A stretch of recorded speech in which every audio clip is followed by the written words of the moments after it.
Well, hello, everyone. Welcome, welcome. Happy Friday. Hi, Jenny. Good to see you. Still waiting for Salty to join us. So she'll pop in here in a minute, and then we can get started on finishing up our notes on what all went down yesterday afternoon in the trial in Delphi. It was a very spicy afternoon because you have the state's case in chief being presented. You have the search warrant from Tony Liggett executed with assistance from the Indiana State Police, and some items of evidence in possession. And Rosie is getting ready.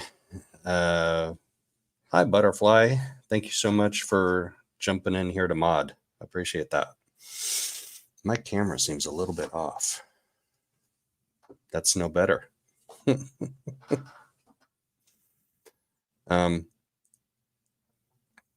Anyway, so Rosie's getting ready to cross-examine Liggett, and then we're going to hear from David Vido, and there's a very long cross-examination from Rosie. That starts at 2:30. The cross of Liggett starts at 2:30, and we don't hear from Vido till Jiminy Christmas. 5 pages. Oh, we go on break at 3:30. And then after we get back from break at about 2 o'clock, we finally get to hear from Vido. So that's a good long cross-examination from 2:30 to 3:30. An hour cross. There's Salty. Come on up. Hello, how are you? Outstanding. How are you doing? I'm doing pretty good. I had to grab a quick lunch real quick. Oh, but I'm good. I'm here. Good. And I'm ready to hear I'm ready to hear the rest of your notes. I mean, goodness. Yeah, the cross-examinations tend to get a little bit testy, and there are lots of objections from Mr. McClelland, and most of them are granted, but not all of them. So let's just jump right in. I think there was one thing that I forgot to mention last night, but like the very last thing that Liggett testified to on direct was that Sheriff Liggett ran an ATF trace on the gun that they recovered from Richard Allen's home. And he found from that gun registration that it was legally registered to Richard Allen, and that according to the records, he had been the only owner of that gun. But he didn't ask him when that gun had been purchased. So, and this is a point I saw on a couple of other channels. Rosie on Cross also never asked when that gun was purchased. So we don't know if Richard Allen had purchased that gun before or after February 13th of 2017, based on testimony that we heard or didn't hear yesterday. Well, that's important, to when he obtained the gun and if he was the only owner. That should have been in the report, right? If you go and look the gun up and see that information, it's going to show when that gun was purchased. Right. And so I would assume that was part of the discovery. It wasn't that report was not presented yesterday into evidence. It wasn't published. The jury didn't see it. They just verbally asked him, did you run it? And what did you discover in running that trace? So I would assume that report, I'm hoping that the defense is sharp enough to say, okay, we want a copy of that report. And then they saw the report and they saw that it was prior to February 13th, 2017. But you know what happens when you assume? Yeah. Yeah, that's a good piece of information to know for sure. So at 2:32 p.m., Rosie begins his cross. And the very first thing that he asked about was Sheriff Liggett, were you in the middle of an election in October of 2022? Yes. And if you won that election, what would be your pay raise from detective to sheriff?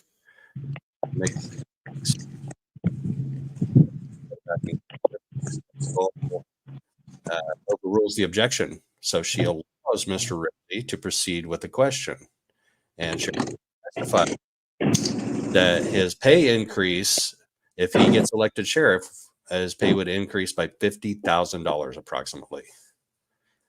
So Rosie goes, basically it would double from 50 to 100,000. Yes. So he's got $50,000 on the line. And he testified that he won his primary, and he had to win the general election, which would have been 2022. So exactly 2 years ago.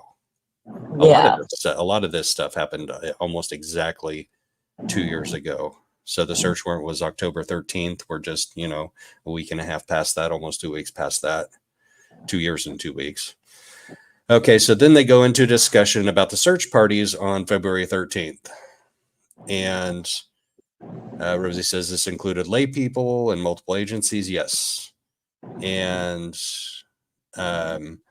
some of these parties on the evening of the February 13th, some of these search parties staged around the Monon High Bridge, under the Monon High Bridge on Weber Road. He called it Weber Road. We know it's a private drive that goes back to the Weber house. Yeah. And Liggett says, not familiar with that. Okay. So the search ended around midnight that night. Yes. And there was a funeral owner, and I forget, I didn't write down the name, but I'm pretty sure his name was Abbott. The funeral home owner lived, in the general vicinity of that, kind of up on 300 North when it takes the bend to the north, past the cemetery. And Liggett says yes. And Rosie asked him, so were you familiar? Did you know that the search parties went all the way up there and searched around his property? Liggett says, no, I was not aware of that. Well, why wouldn't he be aware of something like that? Where all they searched and did their things. So most of his denials of any responsibility around the time of the original search and investigation were because he was quote unquote just a detective, and he wasn't the number one, he was the number two. So he's scapegoating a lot of that onto Tobe Lesenby, who was the number one at the time. And I don't know that we're going to hear from Tobe Lesenby. I don't think he's on the state's witness list. Because I haven't heard much. Yeah, go ahead. You would think by now we would have heard if he was going to be on the state's witness list. They're going chronologically. Tobe Lesenby should actually probably have been up there before Tony Liggett. Yeah, I mean, there's a lot of questions to ask that guy. I mean, he come out and made some statements and things and did interviews and talked about specifics that I would like to know the answers to as to why he said some of the things. If the other investigators or detectives are going to be called up, why not get him up there as well? Right. That it doesn't make sense for presenting the state's case unless they have something to hide by Tobe Lesenby testifying. So that'll be interesting if they do, and I'm not saying they do, I'm saying if they do, and if the defense thinks that they may be able to get something useful out of him, maybe he's on the defense list, the defense witness list. He might be, which that would be very interesting. But if he's not, I have questions, just like you. I have lots of questions. I probably have a good 3-hour live on questions for Tobe. Right. All right. Then they get into a discussion about the crime scene. Were you aware that there was a breach of the crime scene? Breach? What do you mean breach? Yeah, there were people that accessed the crime scene, and there were leaks of photos from the crime scene. No, I'm not sure I'm aware of that. So are you familiar with social media and that this is a social media, very high profile social media case? Yeah, of course. And that there were some photos that were leaked through social media. Oh, yes. Yeah, I do remember that. Okay. Of course you do. Y'all made a really big deal about it. So do you remember the sticks that were found at the crime scene? Yes. And it's your opinion that those sticks were used for concealment of the bodies? Yes. Interesting that question just kind of popped up. It didn't really go with the flow of the rest of the questioning. So then they start talking about Betsy Blair and the other eyewitnesses that saw a man somewhere around the Monona High Bridge trails that day on February 13th. And it didn't really get anywhere. I don't have a lot in my notes about that. He asks several times, do you believe such and such witness is a credible witness? Do you believe that Betsy Blair is a credible witness? Yes. Every time he asked that of any witness, he said, yes, that's a credible witness. Sarah, oh God, I forgot her last name already. Carbaugh. Yes. Carbaugh. Carbaugh. Yeah. Sarah Carbaugh. Do you believe Sarah Carbaugh is a credible witness? Yes. So I know why they're getting into this, because those witnesses are specifically mentioned in the affidavit for the search warrant. So yes, they are. He's drilling down into those eyewitnesses and the credibility of those eyewitnesses, because those are a key foundation for the search warrant, which was signed by Tony Liggett. So the affidavit for the search warrant focused on the timeline and focused on the eyewitnesses. Yes. Bree Wilbur is named, but the warrant doesn't mention that Bree Wilbur. Would you agree that the warrant does not mention Bree Wilbur mentioned a tall and muscular man? Objection. Sidebar. So they come back from the sidebar. Did you report to the judge? So this is Judge Diener, right? He was the first judge that signed the search warrant. Yes. Did you report to Judge Diener that Bree reported a tall and muscular man? Objection. Same objection as in the sidebar, Your Honor. Sustained. So then Rosie gives up on this line of questioning about Bree Wilbur's testimony about a tall and muscular man. This is not allowed in. The jury's not allowed to hear it. Well, okay. Well, that goes against what the other witnesses have seen. And if there was I don't doubt that she saw that type of individual. So we need to know who that person was now. So why wouldn't you? Did they investigate even, and look into that lead or her information as to her description? Right. We heard several either slightly or greatly varying descriptions of unknown men that were encountered around the Monona High Bridge trails. Young men, old men, tall and muscular men, sketchy looking men. He looked scary, or I don't know what all the eyewitness statements were, but they varied across the board. Bloody and muddy. That was just Sarah Carbaugh. So he focuses his attention now on the Hoosier Harvest store video. Sarah Carbaugh testified that she saw a bloody and muddy guy. Yes. And the camera is on the southwest corner of the Hoosier Harvest store building along County Road 300 North. Yes. And now you reviewed that video. Yes. Did you ever see an individual on that Hoosier Harvest store video? No. No individual is ever seen. And this is something that Ali Mata has been raising from like day one, like people going no individuals seen on the Hoosier Harvester video. Is that what you just said? Yes. And all the video that Tony Liggett reviewed where he found that black Ford Focus, he did not ever see any individual people walking along County Road 300 North in front of the Hoosier Harvest store. So Sarah states that she saw the muddy and bloody man walking on 300 North, would have been toward that store, the Hoosier Harvest store. Correct. And that's exactly your line. Your line of thinking is right along with what Rosie's was. Yeah. Because he goes, hold on. Because he has to pass that location to get back to his car. Right.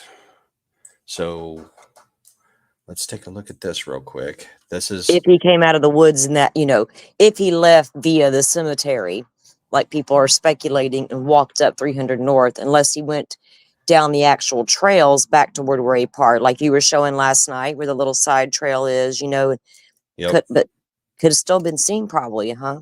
Right. So here is the Hoosier Harvest store.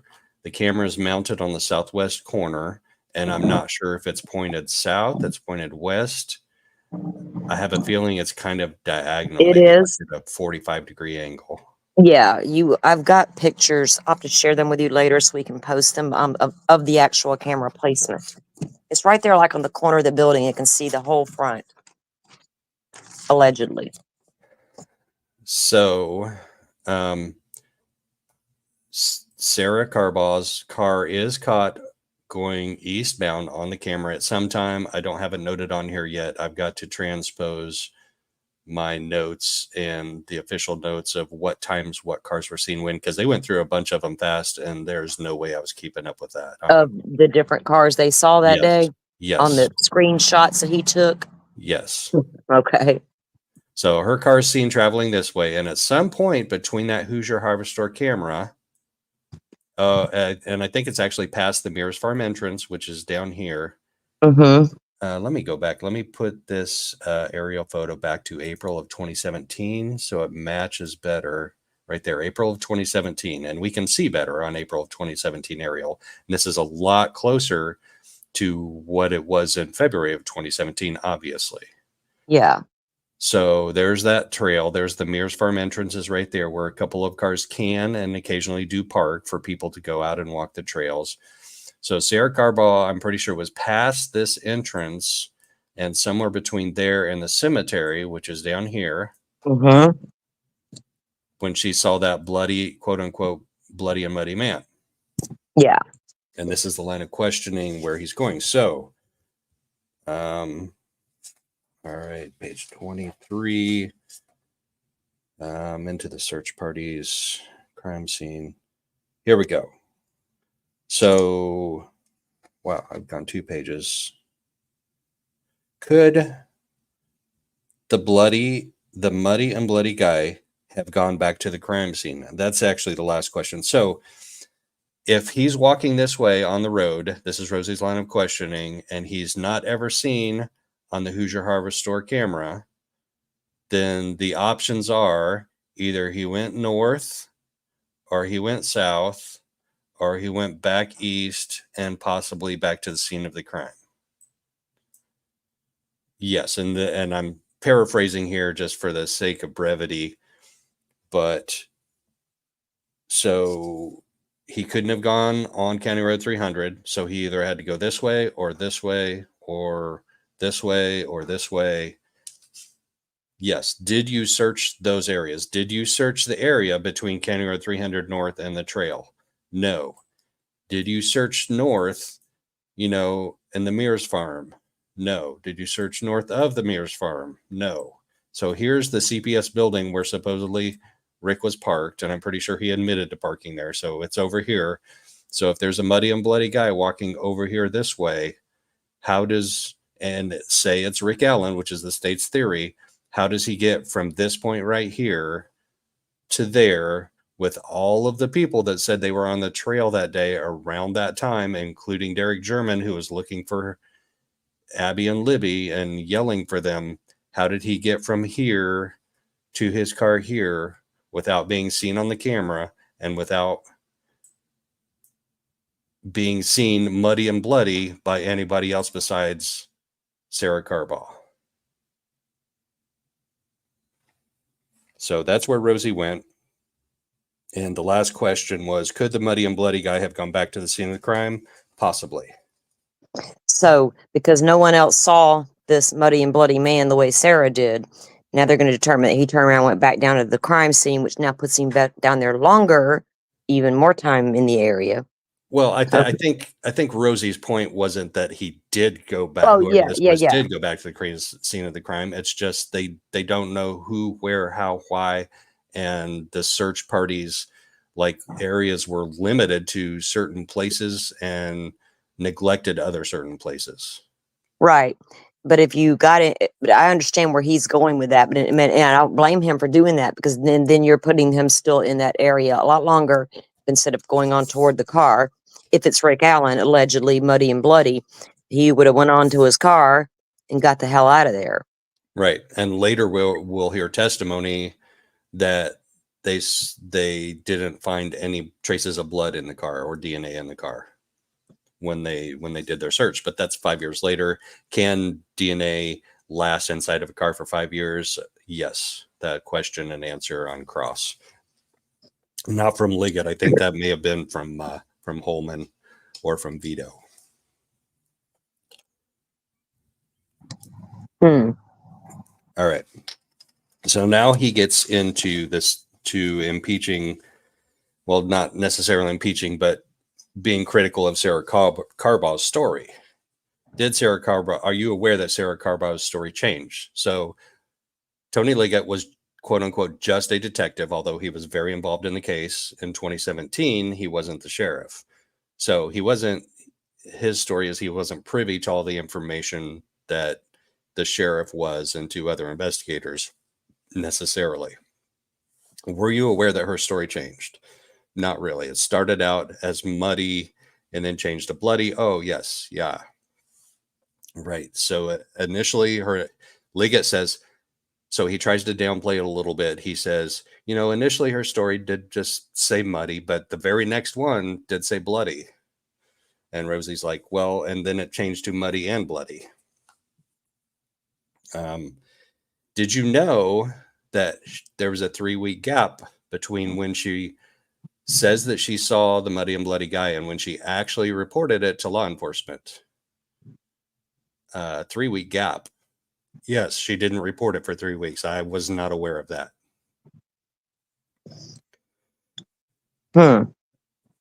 He's unaware of a lot of things. Yes, he's not. Hold on one second.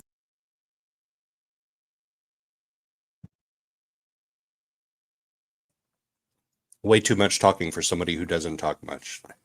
Right. I know. I had to grab something to drink too before I came outside.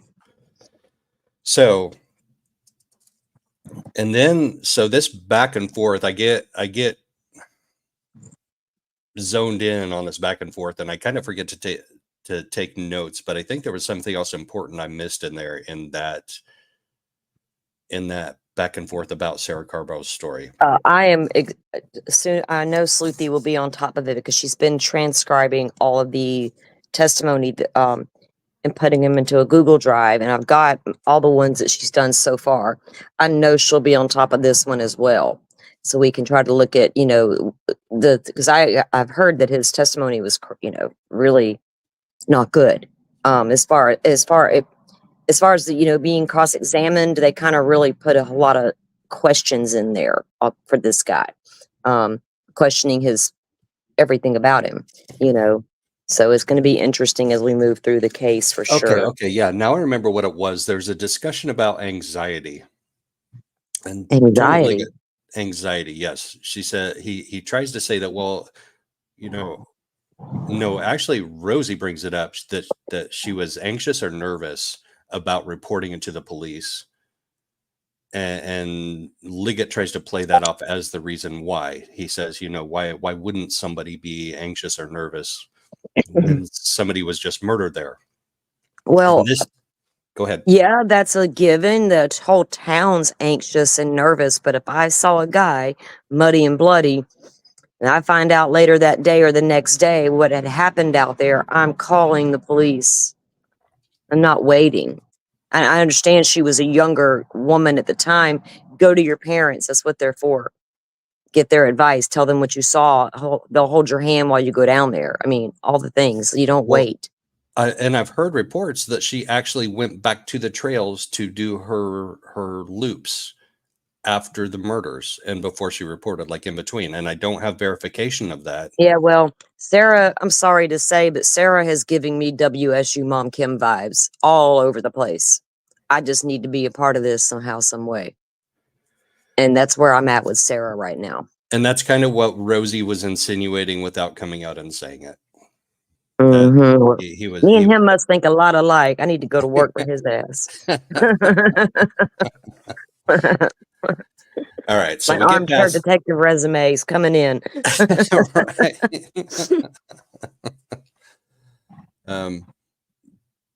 Then so he focuses his attention. They leave the Sarah Carbaugh story, and he says, "So Ford makes a lot of Ford Focuses, right? Yes, and a lot of them are dark in color, correct? Yes. And do you know how many of those have those type of wheels with spokes on them? No. Did you know that Ford mass produces those types of wheels? No, I did not know that. Well, if that's your suspect vehicle and you got these screenshots of these various vehicles passing the crime scene, you do your due diligence to find out what these cars are, how many in the area do we have, and who owns those types of cars. I mean, we've seen this right here play out in the Koberger case. So, and they need to give me a break with their shoddy investigation techniques. Yeah, and this next part gets into an area that is of really, really high interest for me. So we start digging, and Rosie starts digging into the relationship between the FBI and the Carroll County Sheriff's Office. Oh, yay. And from day one, Carroll County Sheriff's Office, Tobe Lesenby, has said, this is our investigation. We're the lead. Doug Carter acknowledged that that's the lead, but then says, well, but we kind of, in the public eye, make it look like we're the lead. And I have I have YouTube video of that I'm going to share someday, probably not today because that'll go way too long, but it's only 8 minutes long, but it's a good one. But I want to ask permission from the channel that created it before I share. Anyway, first question. So this investigation from the start was a little bit chaotic, and Tony doesn't acknowledge that. He goes, so let me rephrase that. The investigation had a lot of moving parts early on. Yes, I will agree with that. So there were tensions between the Carroll County Sheriff's Office and the FBI. No, I'm not going to agree with that. So he says, he asks another question, and he tries to phrase it another way about there being tension between the FBI and, oh no, I know what he says, which I didn't put in my notes because this line of questioning was so fascinating to me that my note taking slipped. But he says something like the FBI basically was kicked off the case. He doesn't phrase it that way, but he phrases it close enough to that way that McClellan objects and doesn't let him finish that question. And Judge Gold sustains the objection, of course. I don't remember what the basis of the objection was, but calls for speculation or facts not in evidence or outside the scope of direct or so, I don't know, something like that. And she sustains the objection. But Liggett kind of tells on himself, and he goes, no, I wouldn't agree with you because even after that thing with the FBI in 2019, I could still call them and get them to help me with anything that I asked for. Oh, really? Said, this is like the most interesting, almost the most interesting phrase of the entire trial day 6 for me. He says, even after that thing with the FBI in 2019. Well, what thing? What thing, Tony? Yeah. What thing? What thing did you have with the FBI, and why did you have to call them to get to assist with the investigation? Why were they not assisting with it 24/7, 365? So he said in 2019 he alleged that there was a thing with the FBI. He didn't allege. He says there was a thing after that thing with the FBI in 2019. You probably the thing about their saying, well, no, never mind. there was a rift between them. And Rosie asked about that. McClellan objected, so it wasn't allowed in evidence. But even after that was sustained, Liggett tells on himself. He says that even after that thing with the FBI in 2019, I could still get their help if I asked for it. Yeah, I think I might know what that thing was. They didn't agree with the FBI's investigation into this case and what it was happened and the direction out there. It was taking. Yep. Yeah. But that like I may Like if I did a live or a video about just that subject, about the rift between the Carroll County Sheriff's Office and the FBI, I would title it "That Thing with the FBI." Right. Because that's what he Video said on the incoming stand. if I remember later. I got you. I didn't forget to take notes on that. I have that quotes, "That thing with the FBI in 2019. All right. So then we get to the lead sheet and the tip on Richard Allen. Someone cleared Richard Allen in Orion. So Orion is the database where they would put in tips from the lead sheets, and then they would put in the narratives from the people that followed up on those tips. So it's kind of an electronic way of storing and organizing the lead sheets that went with the reports from the follow-ups. And apparently there's some type of way to quote unquote clear people in Orion. And I'm familiar with a dispatch system for emergency management called 10-8. It's an amazing system. And you put in tickets, what's called tickets, where you enter basic information about it. And once it's vetted, then you send that to a team of boots on the ground people, and they go and they respond to it, whether it's a wellness check, whether it's a swift water rescue, whether it's a flooded house. Once they have those people either rescued or have gone there and found that they were rescued by somebody else, you go back into the system and you clear that ticket. I have a feeling it's something very similar to that someone went into that Orion system and they cleared Richard Allen as not being a suspect. Like there's some type of clearing a ticket thing, like in emergency management dispatch. Yeah. And Liggett's response is, quote unquote, someone cleared that shouldn't have. Doesn't know who, doesn't know when, doesn't know where, doesn't know why. Quote Now unquote. remember whenever Sarah, or not Sarah, but Kathy S., the clerk, was testifying, she said it was marked cleared. The tip that she found. Yeah. Correct. So then he asked about the changing of the timeline from 2017 to 2022, because originally in 2017 the lead sheet said he was there between 1 and 3. Then when Dulin talked to him, he changed it from 12:30 to 3:30. Then in 2022 he changed it to 12 to 1. He was only there for an hour from 12 to 1. And the state made a big deal out of saying that was evidence that he's changing his story, so he must be lying. Insinuated, obviously didn't say it that way because that would call for speculation.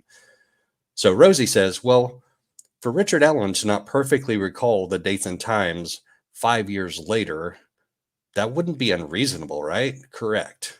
So any witness and any testimony and any evidence that's collected 5 years after the fact, that's harder to do, correct? Correct. So would you agree with me that they do a little bit of a memory back and forth, like it's hard, your memory fades with time type of thing, and Liggett agrees with that. It's harder to remember things exactly and precisely 5 years later, and I definitely agree with that. And eyewitness testimony is notoriously unreliable anyway, way more reliable 5 years later. But what you testified to closer to the time of the incident is generally agreed upon, especially in court, whether it's for the prosecution or the defense. What you testified to closer to the time of the incident should be more accurate than your later recollection of that. That happens in cases all the time. So now we get into the gun thing, and this gets a little testy.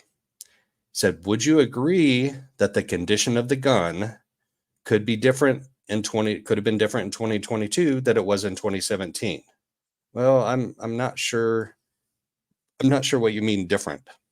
He goes, well, you have a gun, right? Correct. Yes. And it's got a lot of moving parts to it. Correct. Correct. So every time you use that, every time you clean it, every time the mechanisms inside of it are used, they change a little bit, right?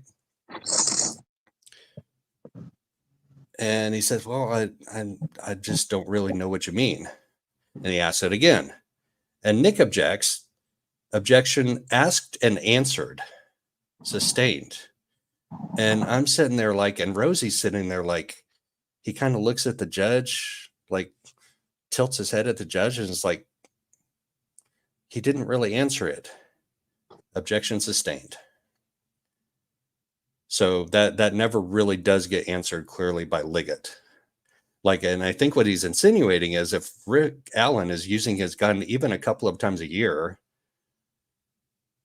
then every time he uses it, the condition of the metal that is being used by the toolmark expert when he ejects a round is going to change a little bit. It's going to be, it's going to be scraped down just a micromillimeter, just a fraction of a thing. And if it's 5 years later and he's used it dozens or maybe hundreds of times, then maybe the tool mark comparison may not be accurate. I think he's kind of like opening the door for that later on, because today I'm sure they are hearing from that tool mark expert today.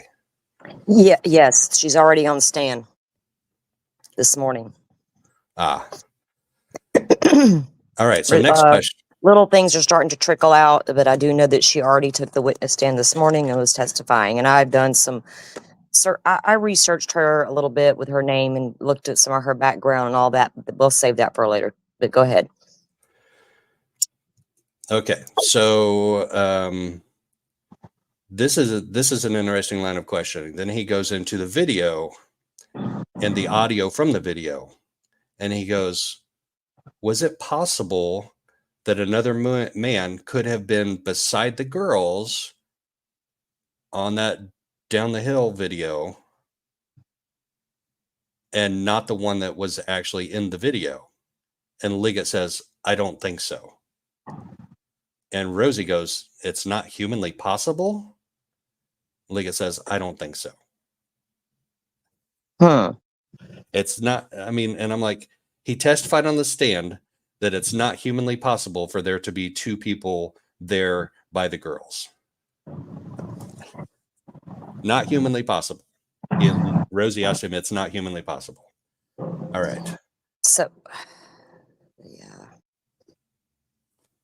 I'm just trying to digest what you're telling me and what they're, what the interaction was between them. So I'm taking notes and stuff. So go ahead. Right. So, but I know it's your theory that there was somebody that was there on the south end of the bridge. Yeah. To help them get down the hill to possibly a car at the private drive. So, but Tony Liggett says that's not humanly possible. How come that's not humanly possible, Tony? Can you elaborate? It's a drive. You can literally take a car and drive down there and park. So that's humanly possible to do that. It's also humanly possible to walk to the south end of the bridge. We see the proof of that. It's also humanly possible to go down the hill. So are we on Mars? What's going on here? No, we're in Carroll County. That's even better. Well, nothing there is humanly possible. The truth is apparently not humanly possible there. Okay. Again, they're insulting our intelligence. This Carroll County is, and I don't like it. Well, we'll see. The jury seems to be fairly engaged and fairly intelligent, although they didn't ask follow-up questions on Friday on a couple witnesses that I could have sworn they were going to ask jury questions to, and I was a little disappointed they didn't. Then we go into, after it's not humanly possible that there was another person who was by the girls who said the things that we heard on the audio, gets into the DNA. He says, so there was no DNA of Richard Allen found at the scene, correct? Correct. There were lots of electronic evidence that was found at his house, but there's no digital evidence of Richard Allen being tied to the crime scene. Is there? No. But so here he goes. So he asked about all the phones that they found at his house. Apparently they found a bunch of phones. They found a bunch of phone chargers. And he says, so there's nothing on any of that ties him to the scene of the crime. And then Liggett elaborates on that. And I can't believe that Rosie didn't stop him. Tony Liggett sits up and he goes, it's interesting that we didn't find anything because he said he was on his stock ticker that day, and we didn't even find evidence of that. Oh, really? Yes, and Rosie lets him So, say that on the stand. so let me Without ask you challenging it. this. So we have heard they don't have the phone from 2017, and then you had we discussed it last night, and you said that apparently that phone was upgraded in 2017, so the actual device was turned in. Now, was anything on the original phone backed up on a Google account or a cloud account so that it goes back onto your new phone, right? Because you know how that's how it works. So it Right. does today. I actually 2017, I was like using throwaway phones. I don't remember. God, the 2017 was a long time ago, but a lot of times when you upgrade or switch your phones over and you enter your new information or your information to your new phone, it brings up all your stuff.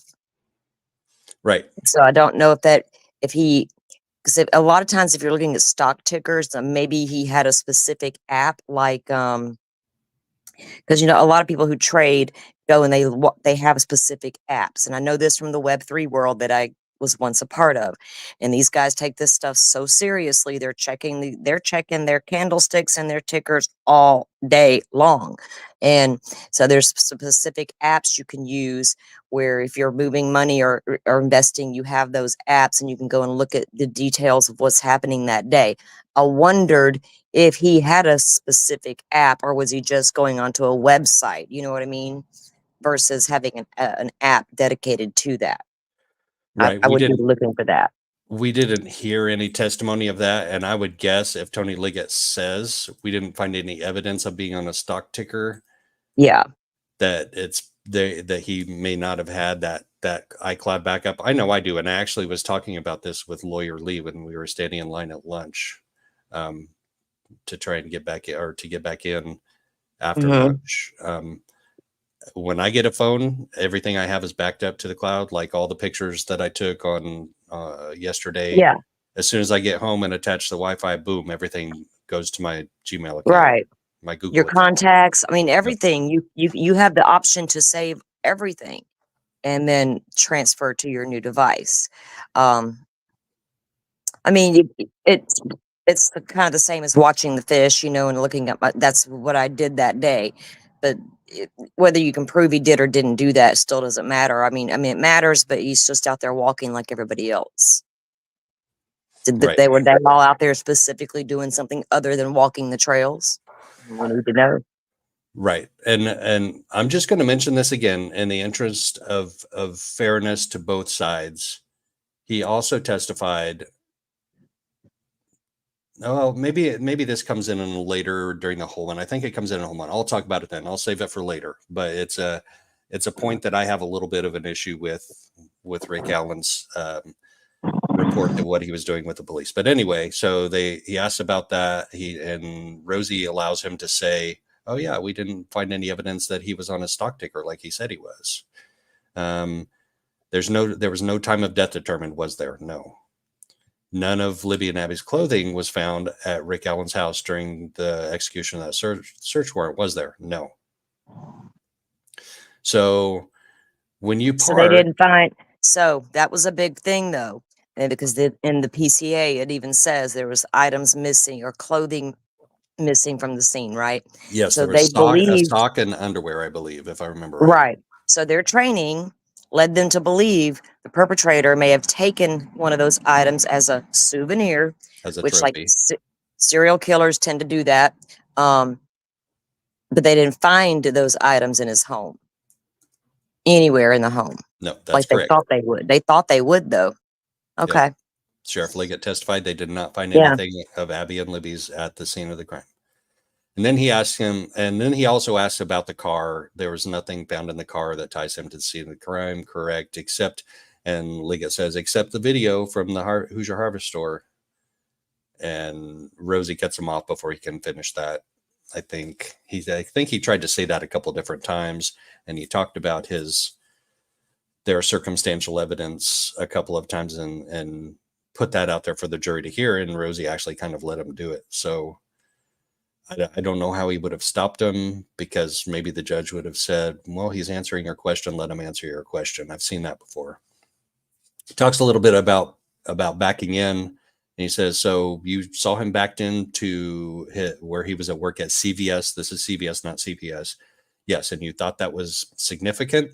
Well, I don't know if I'd say it was significant, but why was that noteworthy to you? Well, because we heard reports that people saw a car backed into the CPS building on that day in 2013. Okay. And again, I'm going to have to say the man told you he was there. And if he has a habit of backing in, that wouldn't be abnormal for him to do. Right. Okay. And Rosie basically says, so there's basically two ways to park. I mean, he goes, yeah, Let me, I see a lot of the comments. I was trying to read back through a little bit of them while you were talking, but I didn't want to get distracted from what you were saying. And Hunter, yeah, innocent until proven guilty, and we still got to wait to see all the evidence. We're going over what we know so far. And you're right, Weber was at work, but law enforcement kept Weber's gun for 6 straight months. And before they ever give it back to him. So he was looked into and his property was searched. We're not saying he did anything. I'm not. Apparently he was cleared, and I guess they can prove he was at work and things like that.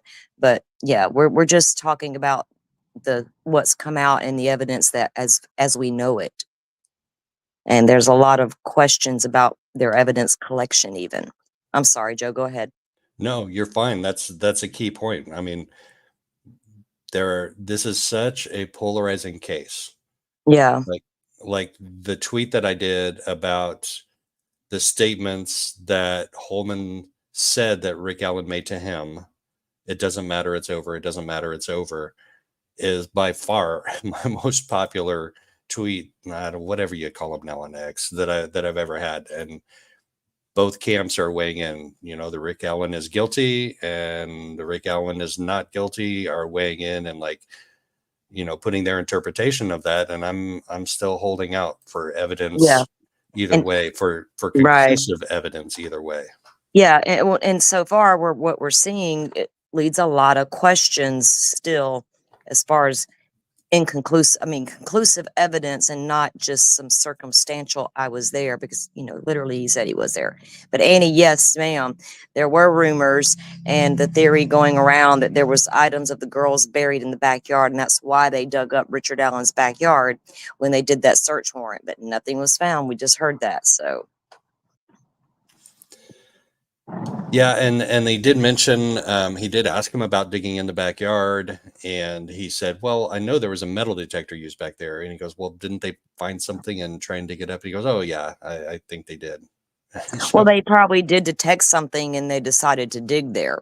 Right. Well, there were that rumors doesn't mean anything was found once they did it. Yeah. Right. There were also rumors that they dug up his dead cat.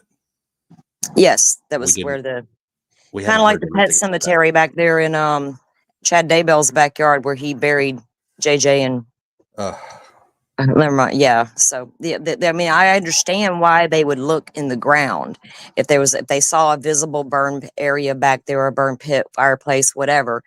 If you're an investigator and you're doing your due diligence, you're going to check these areas out as well, because as an investigator, they should know people might want to burn things. They may want to burn items to get rid of the evidence. So I don't see anything wrong with checking the man's backyard. And if you're running a metal detector and you hit on something, now we need to find out what that is. I get it. But the point is nothing was found once they did the dug. That's what matters. And that's what nothing was found that would tie Richard Allen to the scene or could be identified as belonging to or related to the deaths of Abby and Libby. And Liggett testified to that on the stand. So then Rosie says, so you Carroll County has a pretty small jail, right? I mean, like what, maybe very tiny, 30, 40 people. And Liggett says, well, we have a capacity for 34 prisoners, and we usually regularly have more than 50 prisoners in there. And I found an old comment article that said that they requested more resources for the jail and were denied. Robin just made a very good point in chat. If they're claiming they don't have that device, his phone from 2017, how can he confirm or unconfirm that he was not looking at a stock ticker? Right. He can't get positive confirmation. All he said was, we never found anything that proved it. So that implies you looked? Yes. Looked He at said, what and all of the this devices missing that he phone. did have access to, and that's a good point because Rosie doesn't like expound on that very much. Like you're right. I think Rosie probably could have. Well, he might still in the end. I mean, he still may come back with other witnesses or call somebody back to the stand when they get, right, But yeah, but there's the. Go ahead. we've seen this throughout this case, like in the quote unquote clearing of third party suspects. The Yeah, lack of evidence does not preclude the fact that they weren't involved. That just means you can't prove they weren't involved. Just because you ex don't have his phone from 2017 and you can't find evidence that he was on his stock ticker doesn't mean he wasn't. You can't prove that he wasn't. You right. can't prove that Brad Holder wasn't there. You just can't prove that he was there. You can't prove that Logan Holder wasn't there. You just can't prove that he was there. Yeah. So there's a difference, and there is definitely in my mind, a jumping to conclusions by the state that because there's a lack of evidence that proves that something isn't true, and I know there's like a logical theory that you can quote on that, but it just makes sense. Just because you can't prove something did happen doesn't mean you can prove it didn't happen. Yeah. All right. So anyway, so going into the jail, so he asked him the capacity. He says, yeah, we have a capacity of 34, usually have, consistently run more than 50 or hold more than 50 prisoners. And he goes, so have you ever held a prisoner accused of a violent crime in your jail? Objection. McClellan objects, like immediately, boom. And they have a little sidebar. McClellan and Rosie and Judge Gold. And when I say sidebar, this is the sidebariest of all trials I've ever seen. Did we talk about this last night? You did. Yeah, it's You did talk crazy. about her little sidebar system she's got going on there. Yeah, Hunter,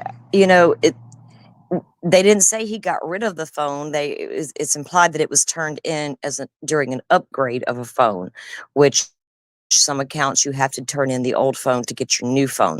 So we don't really know if that's what happened or not. That's what we are hearing. And as far as those confessions, we don't know. There's a lot of circumstances behind those confessions that I don't know if a lot of people know about, which I'm going to know. It's a long story, so we'll get to it, but I'm going to let Joe go ahead and finish. Yeah, the day of court when they bring in the confessions is going to be very, very, very interesting. Very interesting. Because those are going to be impactful on the jury, and the defense's ability to cross on that is going to be a huge cross. Yeah, and like I said, I had so many people when I was trying to get my true crime friends to take a look at Delphi with me and what we're seeing and what's going on. This was like months ago, 8 months ago, right? And then a few months later, well, we're hearing he confessed. Well, yeah, but I also hear what you guys are telling me when you tell me Koberger couldn't be the guy, but you're telling me you don't want to hear about Richard Allen's case because he's got a confession in the case. But do you know the circumstances behind the confessions? And now people are starting to see what I was trying to explain to them that they didn't want to hear. But you got to be open-minded to hear all the evidence with all the cases. But right, there's Rebecca, you're right about the phone. We don't know, and neither side presented clear evidence either way. right. Obviously, the state insinuated that maybe because that phone was missing, that he had intentionally gotten rid of it. But then on cross, Rosie's like, so, some people trade in their phones and recycle them when they get a new phone. Some people hold on to their phones for years. And Liggett was like, yeah, that's true. That different people do different things with different phones. He didn't say that, but he acknowledged that that's true. Different people do different things with different phones. We may not ever get conclusive evidence one way or the other what happened to that phone. I mean, if I've been with the same carrier for years and years and years, and I have no doubt that if I went into one of the little local stores and said, hey, can you print me out, the last few times I've traded in a phone or bought a phone, was it a trade-in or was it a new purchase, that they should be able to tell me. Well, when they interrogated him and arrested him in October 2022, I'm sure he was asked, do you still have the phone from 2017? And he might not remember which phone. I mean, if you got 23 damn devices in your house, who's to say one of those wasn't that phone? So I'm assuming they went through every single one of those phones and determined none of those were that particular phone from that year. I just don't know if that, I would need to like really look at that and see, because I don't know if that's correct information. I mean, I'm like, if you tell me you don't have that one phone out of all these phones you do have, now I need to know why. Well, specifically why you don't have that particular device anymore. Oh, Well, I'll because tell you, I had to trade it up or whatever. I would look for an explanation for that. I'll tell you why, because so I have, I think, 4 or 5 old phones, but I have traded in a couple of phones over the years. And usually when I don't trade in a phone, it's because they don't really give me any value for it. Like it's been damaged, Yeah. the screen's cracked, or the last one, I walked into the water with it in my shorts pocket and forgot that I had it in there. Yeah. It Hunter, was I one of agree those. that you're citing what a defense attorney told you. Well, we got about 4 or 5 we listened to as well, and they're all in agreement those confessions are a problem, not for Rick Allen, but for the state, because of the circumstances that they can prove were happening during the time of those confessions. So you Well, it need to may, look at some other defense. I would recommend viewing several other defense attorneys as well, and former prosecutors, and get their takes on things as well. I don't hold one as God and listen to everything they tell me. I go and listen to a couple of different ones that I've come to respect over time in the true crime community and get their takes as well. And not everybody's going to agree, and not every defense attorney is going to go out and fight a case in the same direction. But a lot of them agree right now those confessions are a problem, and the judge doesn't want to allow some of the circumstances behind those confessions into court because it's not going to look good for the state.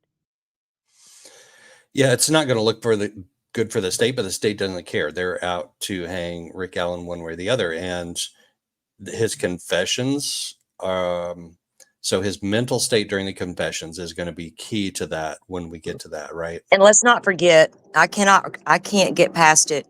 It is a known fact in this case that the guards at the prison guarding him proudly wore odinist patches on their uniforms and did so until they were court ordered to remove them. The warden knew they were wearing Odin patches on their uniforms. And this was during the time this man was confessing on medication in solitary confinement for a year.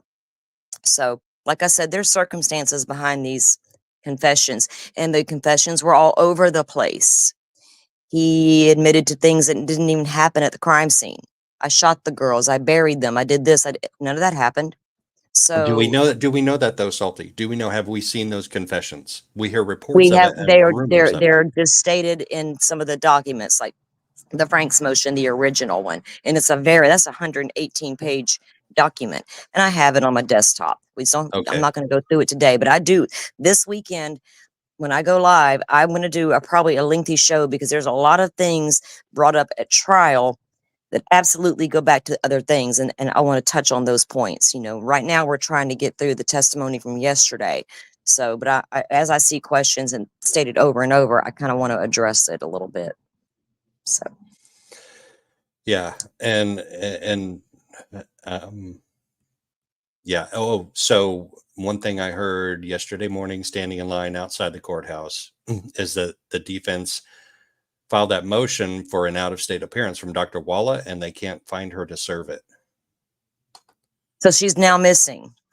Yes, according Just to what I heard from wow. other true crime peeps that were standing in line. They're having Well, trouble finding her to serve that.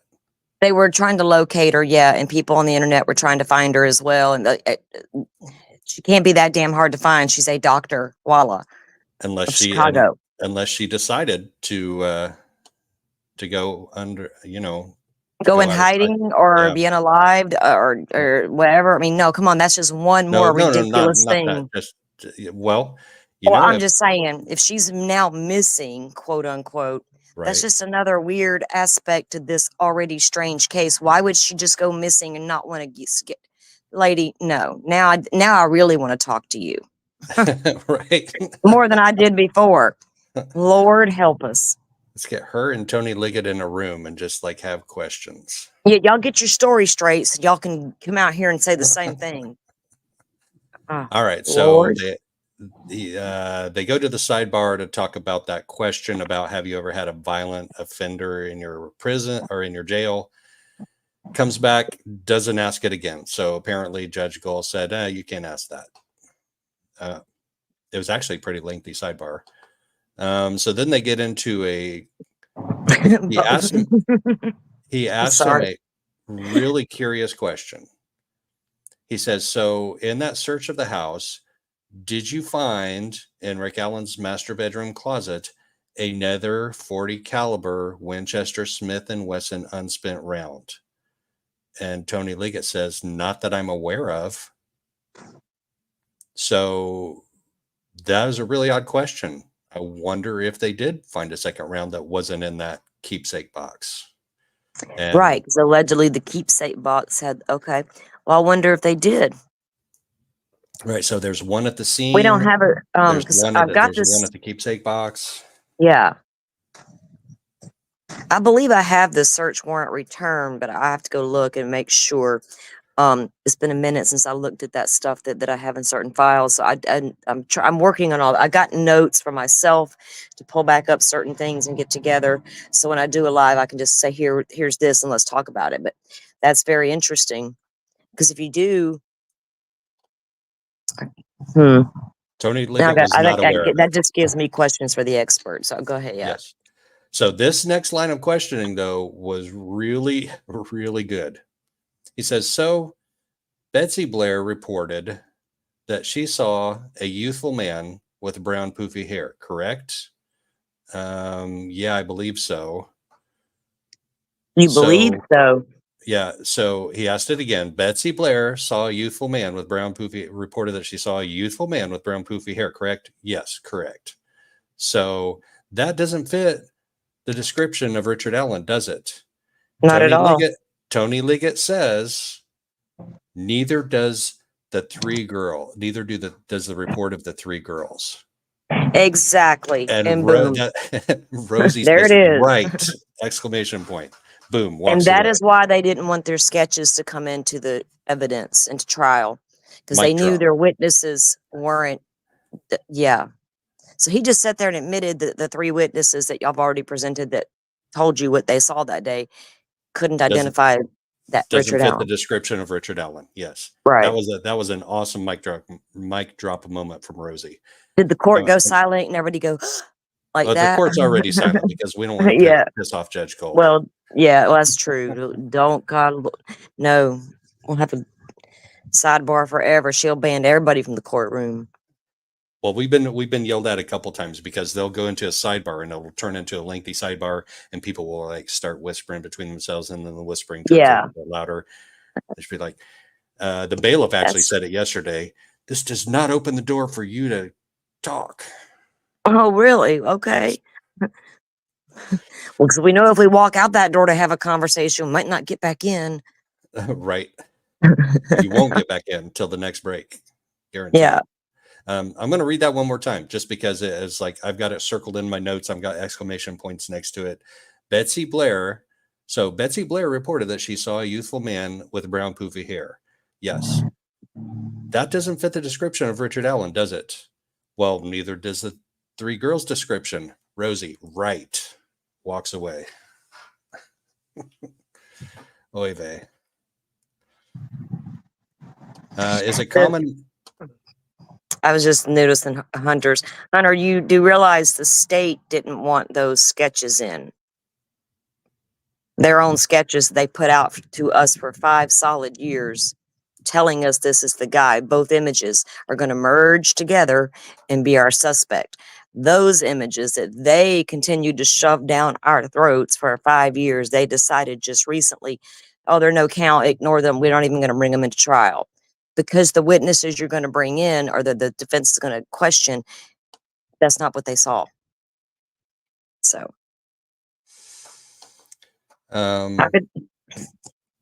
Then he asks a couple of questions. Oh, is it common for locals to frequent the Monon High Bridge and trails?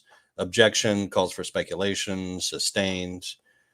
Then he asks him something about shorter length hair, and I honestly don't remember what that question and answer was about. Yeah, because some of these witnesses are, well, Betsy has the poofy hair, and you got Miss Sarah. They saw a little bit of hair coming out from under the hat, if that's what he was wearing. But Rick Allen always had very, very, very short hair, like military style haircuts. Right. So if it was Rick Allen that they saw, Oh, yeah. So he's okay. That's why I have these exhibit numbers here, because these are referencing the state exhibits 274 and 275. So Mhm. 274 and 275 are pictures from the picture album that were in their office or family room or something that show him at the show Rick Allen at the Monon High Bridge trails, being taken, in different scenes. And so the first one is it common for locals to frequent the Monon High Bridge and trails? Objection sustained. Do you see in this picture that Rick Allen has shorter length hair? I can't really tell how long his hair is from that picture. so they actually brought in pictures the way they took him back to the crime scene to Yes. question him. Yes. Okay. No, not to question him. They were Well, pictures. They were family album pictures. So the Allens went to the Monon High oh Bridge and yeah, trails on a regular basis and took yes, they pictures. did. Okay, Put I them in a picture. misunderstood. Put Yeah. them in a picture album. So these are from that family picture album. Okay. And he shows him the one that's a state exhibit. He says, doesn't it look like he's got shorter length hair here? And Liggett's like, I can't really tell how long his hair is from that. Like, really, dude? What? And I didn't get to see the picture, so I couldn't tell. I mean, maybe that's a reasonable response. Maybe it's not. I couldn't see the picture from where. Well, if Oh, I that was was him, I would have been like, Judge Gold, can I walk up there and take a really good look? Because I can't see from where I'm sitting. Now, you're asking me if I need to go look closer. That's okay, because you're just establishing that Liggett's not a very good investigator. right. Okay, so then they get into the knives. Is it unusual for hunters and fishermen to have lots of knives? Wait, am I on the right page? No, I'm not. No, I'm not. I have my pages out of order. Gosh darn it, we heard from Rosie's cross. I mean, from Auger's cross. I went from page 27 to page 32. Where did page 28 go? All right. Well, Hunter, the only proof they apparently have are the confessions in this unspent round. They have no DNA. They have no rock solid proof that he was at the crime scene. We have multiple witnesses describing different looking people. The Hoosier Harvest camera doesn't see this alleged bloody and muddy man walk past back toward where Rick Allen parked, which he would have had to pass. There's a lot of circumstantial stuff. And you can't convict. In Florida, you cannot convict on circumstantial alone. Now, I know Indiana has different rules, but I know what the judge told the jury in the very beginning of this case, and she pretty much said the same thing. If there's any elements to any of this evidence, then you have to take that for what that is. You can't just you can't just say, oh, well, there were confessions, and do you believe these confessions? And you have to prove beyond a reasonable doubt. And right now, if they did a poor investigation and cannot prove Rick Allen was there, and if he didn't do it, then who the heck did? And you have failed your victims miserably by not doing a due diligent job in your investigation. And they have admitted they did not do that. I mean, it took 5 years and a missing tip to convict a man that for 5 years you said we're one day closer. Wait till you know what we know. Well, we're waiting to now know what. Now, Doug, is your chance to tell me what you know, because you said you were going to one day. So I called Doug Carter to the stand, and I want you to tell me all those things for 5 years you couldn't tell me that now you can, because today was the day. I'm going to have to do a whole show on you, Doug Carter. We've done one a little bit. We'll have to do another one.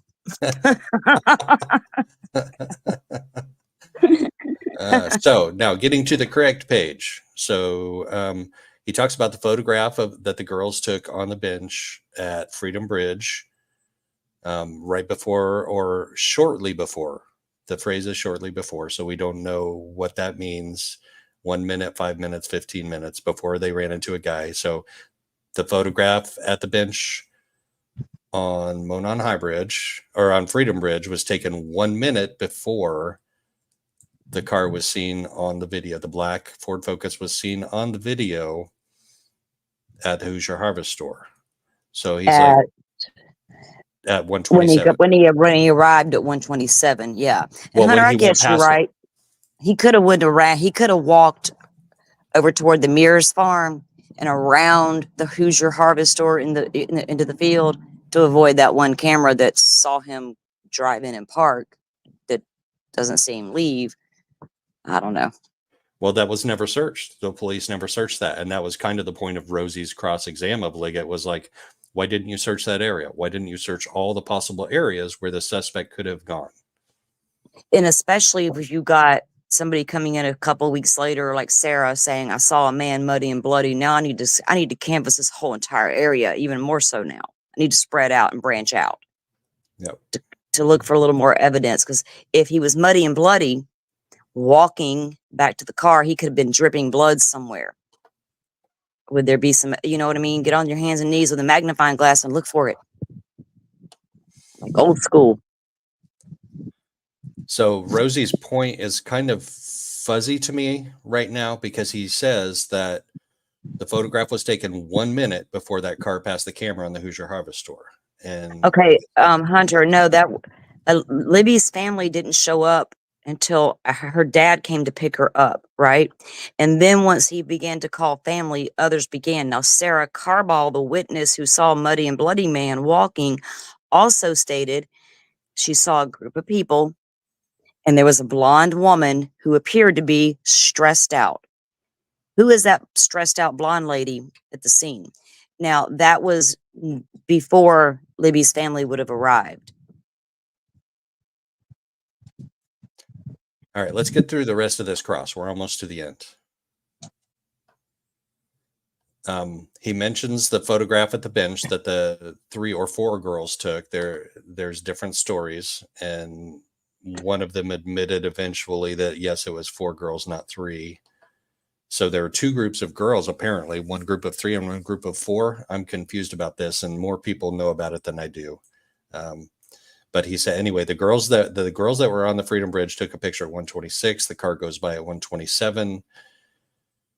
And then he says, so how does that fit your timeline? You know? And he goes, well, you know, he went, you know, past the Hoosier Harvest store, went and backed into now, the those are the store. girls that were walking across the Freedom Bridge because it crosses over the road. Right.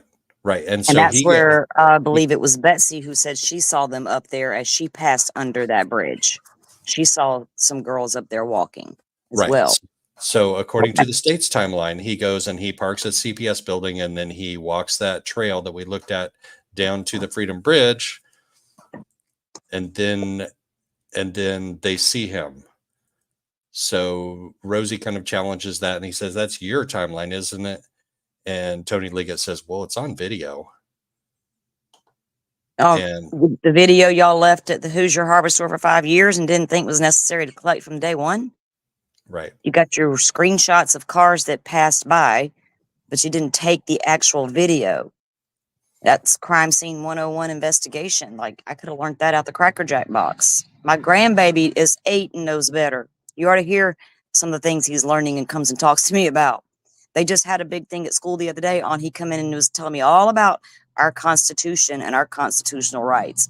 He hears me talking all the time, so he's very interested. But he would have known to take that video, for analysis. So Tony Liggett talks about it's on video, and he goes on for a little bit more than that. I just wrote it's on video, but he kind of expounds on that. We have this, and we have this, and we have this, and it's all the circumstantial evidence.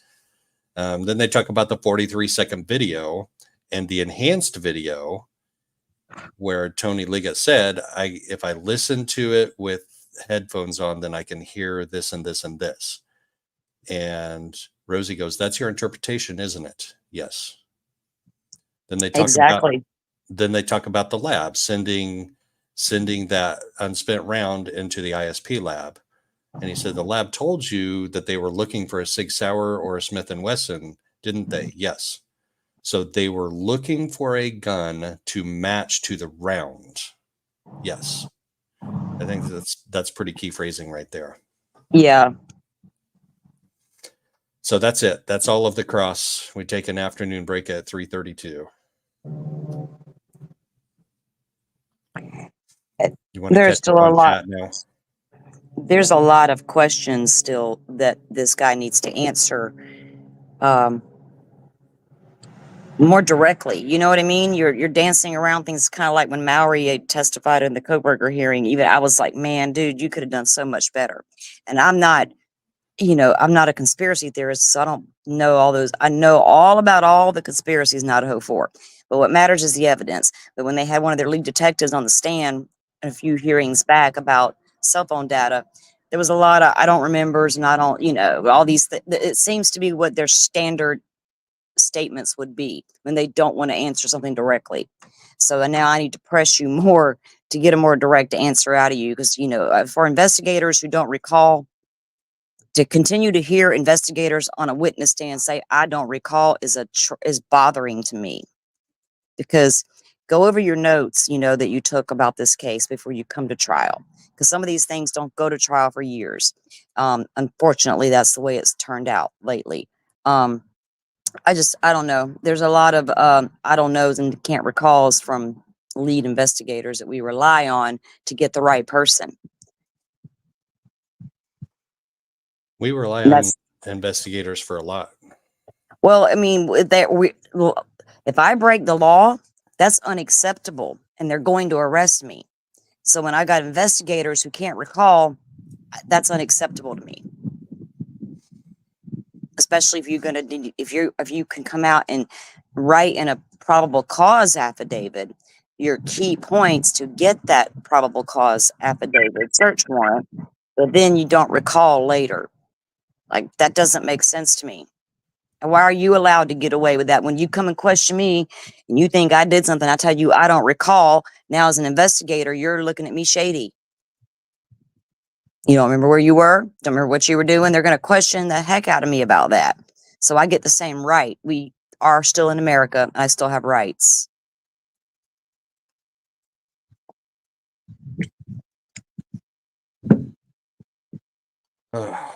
So,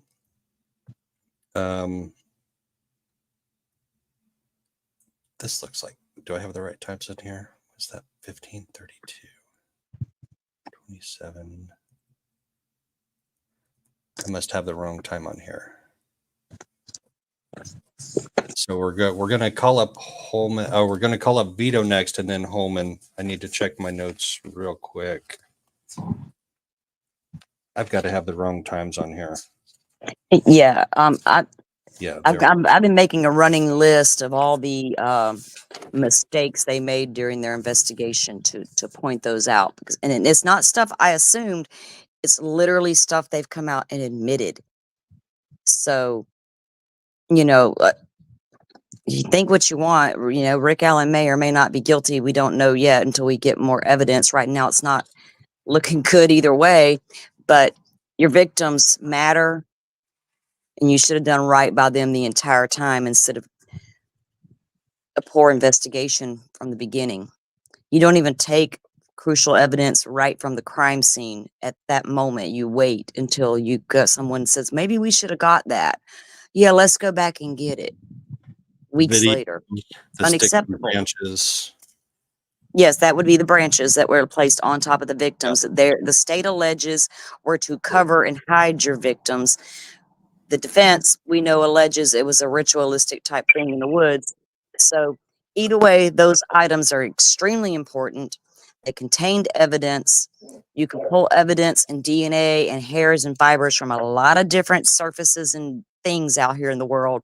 Those sticks were absolutely vital. Especially they didn't just contain evidence. My bloody they were evidence. They were evidence, but I'm saying on the items right. could have been more evidence, right? Yes. And they were laying directly on these poor little girls' bodies, and there was blood, had to be blood on those items. Now, are they just going to assume that's the girls? Yeah, probably, but we still need to make sure. So there was a lot of missteps that they did. So if this is the right guy, they are the ones responsible for losing the critical crucial evidence to prove he's that guy.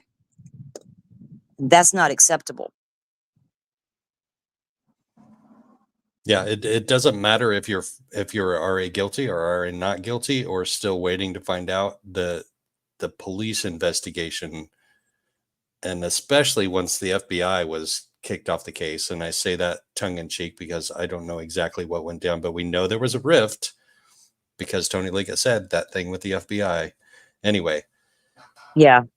All right. You So can't, and badass, you really, honestly, at this point, you can't take anything Keegan Kline tells you to be the gospel. None of it. He told them the murder weapon and stuff was out in the Wabash River. They spent $1 million conducting a search and didn't find anything. Keegan also stated, when I get to prison on these CSAM charges, because I'm a pervert, I got a lot more to say about Delphi. Well, Keegan, you're in prison, so talk. Tell me what you got to say about Delphi now.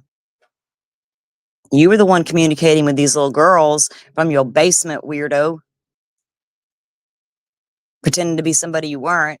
So Keegan Kline is in my eyes, is scum.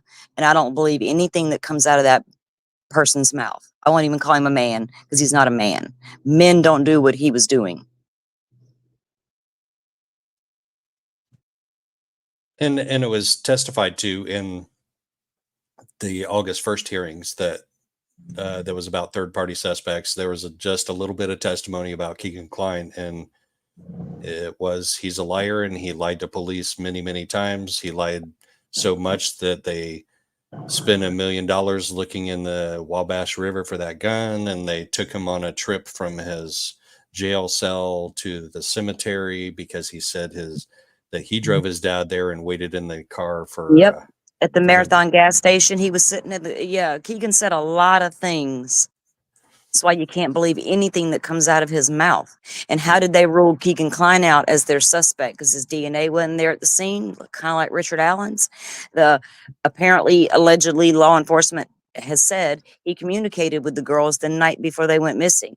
And it's also allegedly that Keegan Kline said he was told by authorities his account, the Anthony Shots fake account, did communicate with those girls that morning. So we don't know. Keegan, he just needs to shut his mouth. So we get back from afternoon break. We head out about 3:32.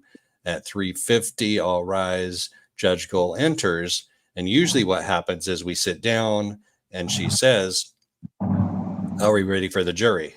And then we sit there and wait for about 3 or 4 minutes for the jury to come in. All rise. The jury comes in, and then we sit back down. And then we pick up where we left off before break. But today, Mr. Baldwin says, I know Jerry Holman's on the witness list for this afternoon, and I have some questions for him that the court may not approve of. So I'm wondering if we need to get that discussion out of the way before we call the jury in. And McClellan says, well, Holman's testimony will be limited today. We're just going to limit him to the search, to executing the search warrant. And then after the tool mark expert, we're going to call him back tomorrow.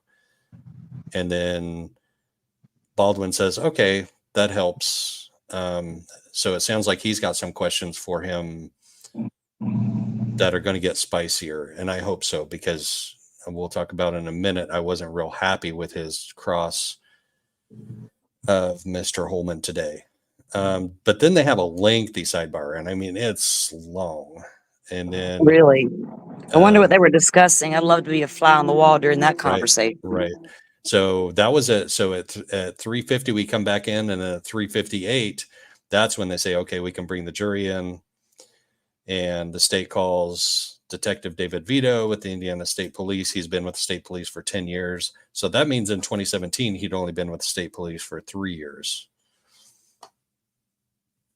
On October 13th of 2022, he assisted with a search warrant of Richard Allen's home, and Trooper Matthew Clemens was the photographer. So they kind of worked together. He would find evidence, and Matthew Clemens would document it. with the camera. So then they introduced State's Evidence 247 to 275, which is several photographs of the evidence that they seized that day.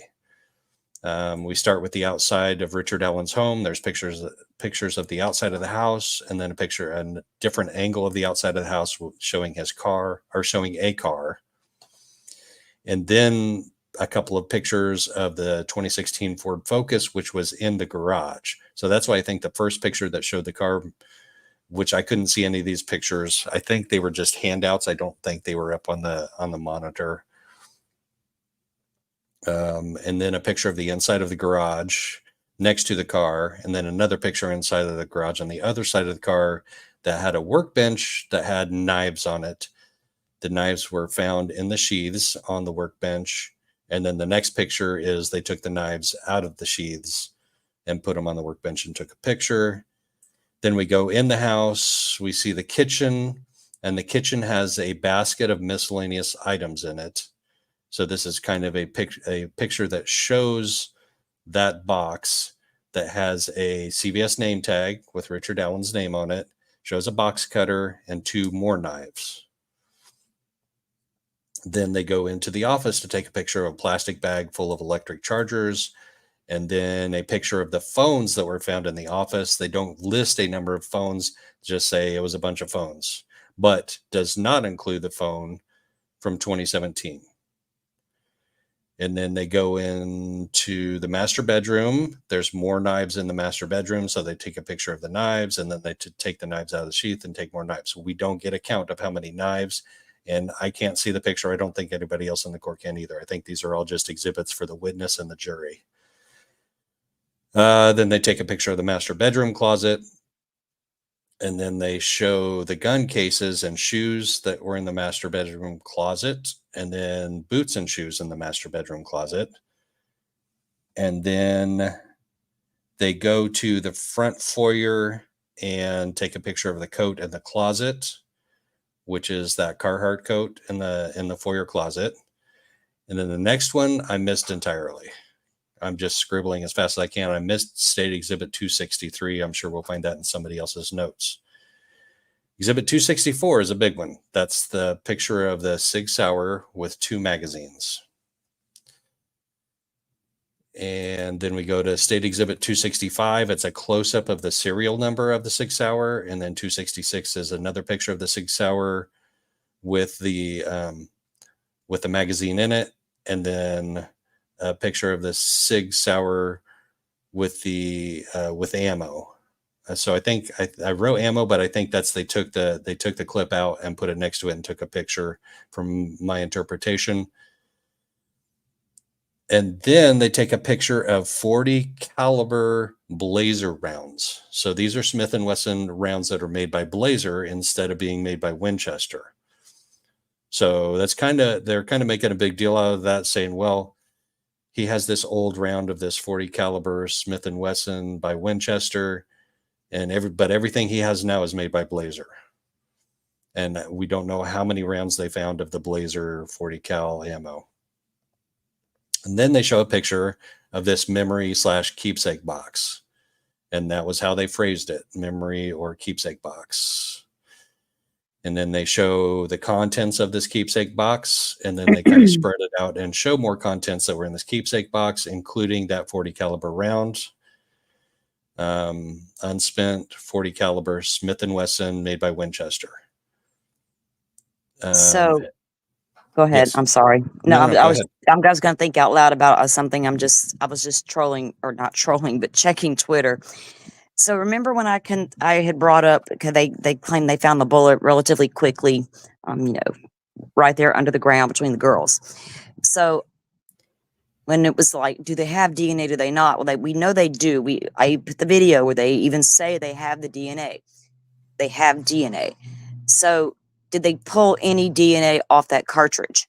And there's the Bardone method was created and is now used to do just that, to pull DNA off of things like a bullet, especially a bullet. So a tweet just came across Twitter that they did test that cartridge for DNA. So if there's none there, but now I also know criminals, if they're smart, are going to put on some gloves of some sort. Maybe. If they're dumb, they may not think about it, may not have any, on you at the perfect time when that crime opportunity presents itself. But I don't know what that outcome was. I'm assuming there wasn't, since they now say they don't have his DNA at the scene. If that cartridge was tested, what did they find? And if they did find DNA, whose was it if it wasn't Allen's? So that's something I'm going to be looking into here in a little while. Right. Because I know that You're talking about the one that was found in yes, the cartridge in the ground between the girls. Yes, and when I do the live, I've got the information about the MVAC is what it's called, and and I know this because I deep dove the hell out of the Brian Koberger case, and everybody kept on about that touch transfer DNA and that speck of skin cell on that sheath. How can you prove it's his and all these things? Here we are trying to prove stuff in the Richard Allen case. Well, that particular method is able to pull, it's a vacuum type deal. It explains it beautifully in a couple of videos and in these articles of how it actually works. And so they're able to pull trace amounts or touch DNA from these items that you couldn't do years ago. Now, and they can now. Now, I don't know when the bullet was tested for DNA or how or what they found, but they absolutely should have tested it regardless. You don't just assume, oh, the guy probably wore a glove, no need to test that. You still need to test it. Because even like someone like Koberger could think they got all their DNA off, think they went through the correct process because they're a criminology major, but accidentally left a speck in a crevice and a snap. But they were able to pull that DNA from that sheath. And it's not a lot. It's very little. And I will agree with that with people who, in that case that I talked to, but they absolutely can do it, is my point. But I'm curious now to know what the results were of that. So if they're talking DNA and the bullet, I wonder if that expert's still on the stand or if they move on to somebody else. I don't know that part yet. I just started checking Twitter for some updates as we were talking. All right. So they found that round in the keepsake box in the master bedroom, and they took a picture of the back of it. And then they go to what they call the spare bedroom, where they found the photo album, including pictures of the Allens at the Monon High Bridge that go back to 2008. 2008? Yes. So that's several years before these murders. So he was, that's not uncommon when you live in an area like that. I border one of the largest state forests in my state. It's used all the time by many people, and my son's one of them. They go down to the trails, the horse stables. There's lakes, there's creek, you're at these places all the time if you're local. So that's not unusual to be out there a lot. No, and I believe that 2008 predates him living in Delphi and goes back to when he lived in the Peru area. I think you're right. As I know I have it somewhere when he actually moved over there, but not in my notes that I have with me right now. So what if that's I the case, have now is all trial stuff. Right. And if that's the case, if it does predate him living in Delphi, then that was a popular area for him to go. And he's been going there for, So it wouldn't be unusual for him to all of a sudden go to the trails. It was something he did frequently. Yes, correct. Right. Now that can play good or bad, because that means you know your area really well. You should know if there's a camera hanging out at the Hoosier Harvest store there. You would know that. If you're planning to do something and you got sinister thoughts and you're waiting on opportunity or whatever, and you're planning it all out, you're going to know that camera exists. You should. I know how I can get to town and avoid almost every camera there is until I get to town, leading you to wonder, which way did she go when she left her house that day? I could go left, I could go right, and I'm going to end up in the same town And I promise you both ways are rural, but one is way better to go than the other one as far as camera locations. And that's what I'll say about that. Are you telling Pay on attention. yourself? Pay attention, people. I mean, when I'm looking at cases, I put myself in the perpetrator's spot.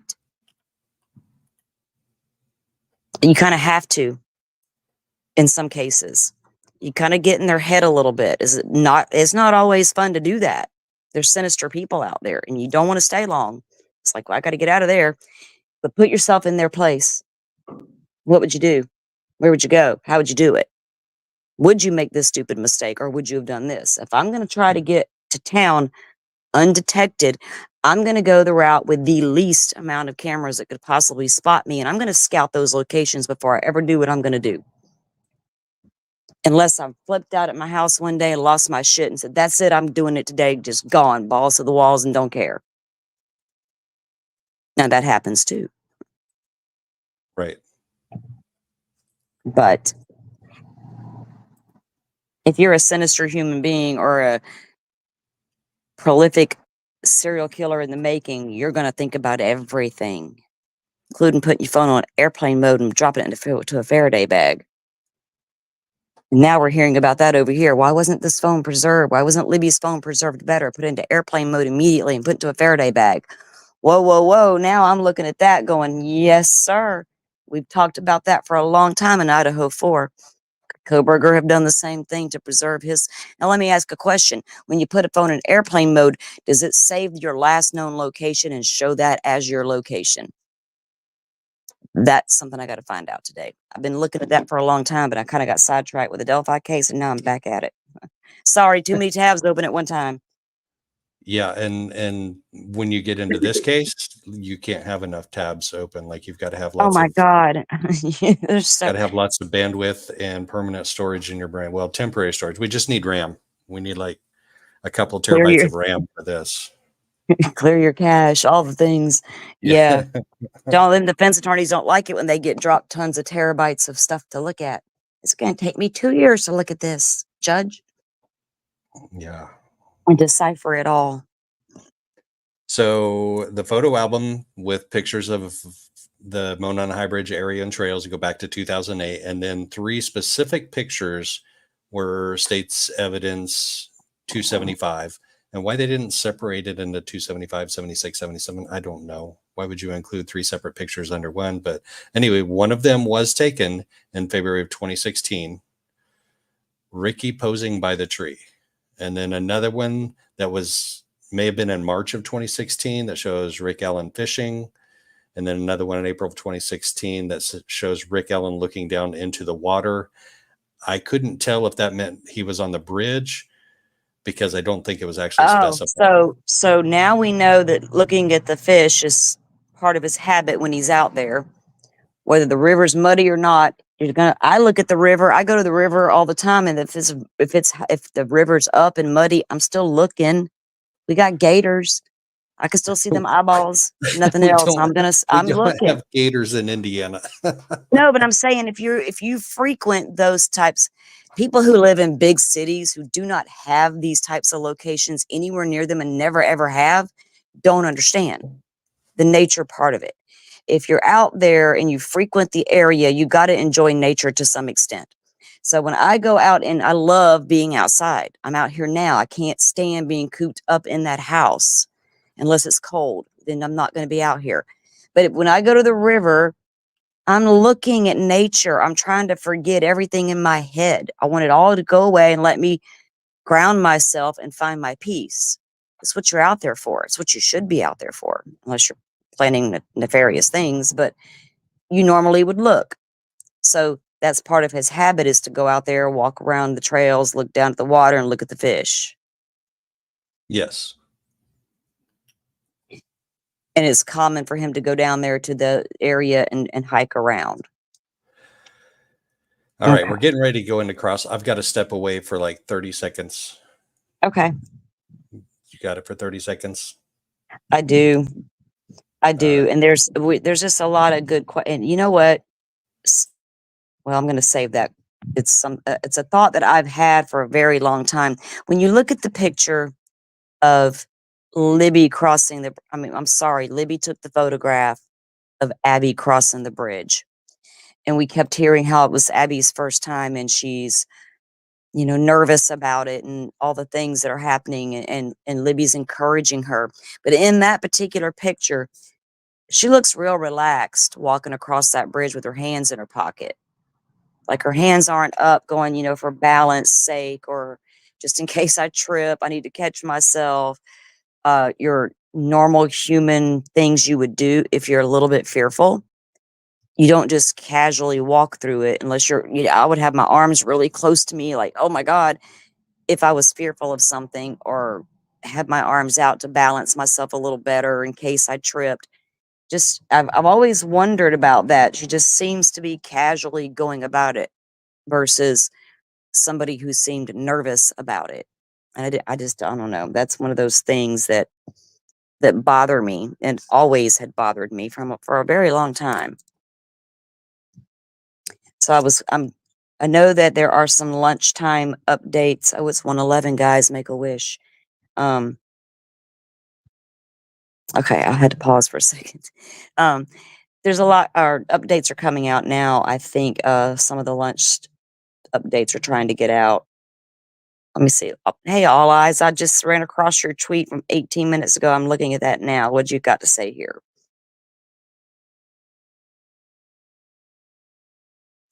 Oh, is this like the search warrant return, or what is this, girl? Let me read the tweet. If you don't mind, I'm going to read it because you got a Google Drive here I'm going to check out too.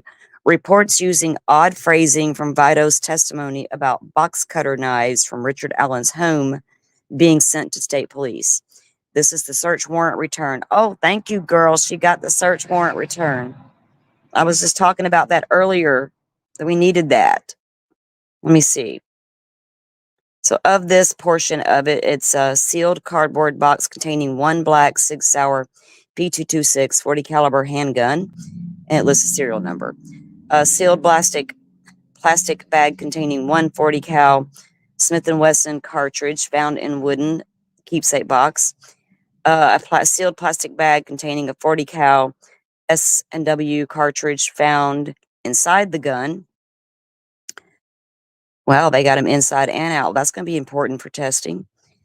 Sealed bag paper containing one black Sig Sauer handgun, case containing one trigger lock with two keys. A sealed paper bag containing a paper wrapped wooden weave box containing two audio Vox devices. And a Lexar compact flash 1 gigabyte memory card. So let me see. Here's what I should have been reading, I think. Let me find where she's got it. So they did take a folding silver knife, an edged knife, and a metal sheath like Joe was talking about earlier. I'm looking here, girl, to see where, does it say box cutter on the list anywhere? Or it doesn't. Is that what we're talking about? She posted the certificates of analysis with her report. Oh, good. I'm going to check you out and save that stuff to my desktop. So when I go live, I'll have all that stuff handy. I'm just looking over the return, guys, and seeing if there was anything mentioned in it about taking box cutters from his home. And remember, he worked at the CVS. So would he have had box cutters? Probably. When I managed a restaurant for years, I had box cutters. They were in my pocket. They just came home with me. You know what I mean? It was what it was. But if you could tie that to anything directly, that's a different story. Absolutely. It took a lot of clothing from his house, actually. I think I briefly saw this return last night, but I didn't finish reading it because I had too many tabs going on, and I probably saved it to look at. So I love to go look at All Eyes Twitter page. It's usually got some really good, informative stuff. Thank you for posting that, because I definitely wanted that.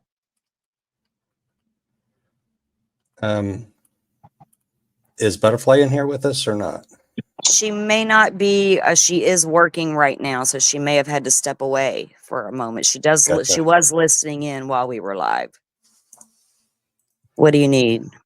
I was going to post All Eyes Twitter on the Oh, feed. yeah. Oh, that would have been good. Yeah. Let me see. What is her Twitter handle? And they can just go and look it up. Let me see. You go back to her. There we go. Is it all? Okay, you got it. Oh, there's Butterfly. She's on it. Oh, awesome. Thank you. All we got to do is say the name, right? Butterfly. And she's like, I'm here. What do you need? We don't even have to say it 3 times. Butterfly, No, butterfly, exactly. butterfly. One time's all it takes. She's like, I'm here. What do you need? I love it. Thank you, girl. All right. Go ahead. No, go ahead. All I was telling them what her name was on Twitter, but we're going to be dropping the link to your Twitter feed. I do recommend you guys go check it out. Even if you don't agree with everything you hear or see, you're going to see documentation of things, and that's what you need to see. Right. You can say the same thing about ours, even if you Exactly. don't. And that's it. You may not agree with what we're saying and may not agree with the discussions or our take on it, but we try to we're discussing what comes out of documents. At least I am, Joe is, and most of us, that's where a lot of these conversations are coming from. And I think people don't realize that sometimes. They think we're speculating and yeah, we do speculate and theorize, but that's normal and natural. But it's based on things in these documents that we know existed and didn't exist. So there's the difference between Idaho 4 and Delphi right there. All the things talked about in Idaho 4 conspiracies were never proven, not even in court documents as of yet, not even by the defense attorney in that case, or brought up at all. So there, it was vastly, to this day, I'm still floored by all of the people who immediately jumped behind Kohberger. He needs all his rights protected, everything by the book. He can't be the guy. He looks normal. Rick Allen was a normal looking guy that worked at the CVS, now arrested a month before Brian Kohberger had every right known to man stomped on. And here he is with shoddy evidence trying to convict him. The internet would be on fire if this was Brian Kohberger. And that kind of makes me mad. I'm sorry. I think people know that by now. No damn tunnels over here to look at, people. All right. So let's get into OJ Cross of Trooper Vido. I think so. She asked him originally, what should I call you? He's a detective, but I think he said you can call me Trooper Vido. Maybe he said detective. I don't know. Anyway, Mr. Vido. I'm going to call him Mr. Vido, Detective Vido. It's important to conduct a search professionally. That's her opening statement. And he just sits there for a couple seconds and he goes, was that a question? So it starts off on the wrong foot, like immediately. It's important to conduct it. Would you agree with me that it's important to conduct a search professionally? Yes, of course. So let's look at States Exhibits 269 to 273. So that's the memory/keepsake box. She wants to bring this up first.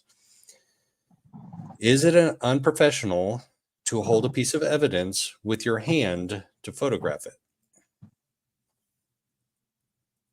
Wow, we're getting close to the end. Where did I skip ahead again? Surely I didn't skip ahead again because we got. I don't know. Yeah, calm down, chat. Y'all be respectful of one another. We don't have to agree on everything. You just don't have to go at the people that you don't, and I'm sorry if you get timed out at other places. I am probably the creator. I don't like doing that. I welcome other opinions, but we can do it respectfully. I saw this happen in Idaho 4 case, and it was horrible. I felt differently than other people, and I was treated like shit. So I don't like doing that to people who think different than me in this case, because I have to apply the same rules I'm going to apply here. I'm going to apply to every case I follow. You won't find me following one case forever. That's not true crime to me. There are many, many cases, and my next case is going to be Crystal Rogers. I'm already on that case. I've been on it for 8 years. So just be nice to each other. You don't even got to respect one another. Just don't interact. Just say what you got to say. But there's a way to do this without being so combative to each other, I think. Maybe I'm just wishful thinking. No, we're not going to put up with that. I'll I'll put a stop to that pretty fast. I mean, people are going to disagree, and that's just the way it is. Right. No, I'm not I in a habit love of getting rid of the ones who disagree with me. Nope. I'm No, just no, not. no, no. I love having other opinions come in and us thinking it through and talking it through in a respectful way. But Right. And Hunter, I think, and this is just me looking outside in, watching chat.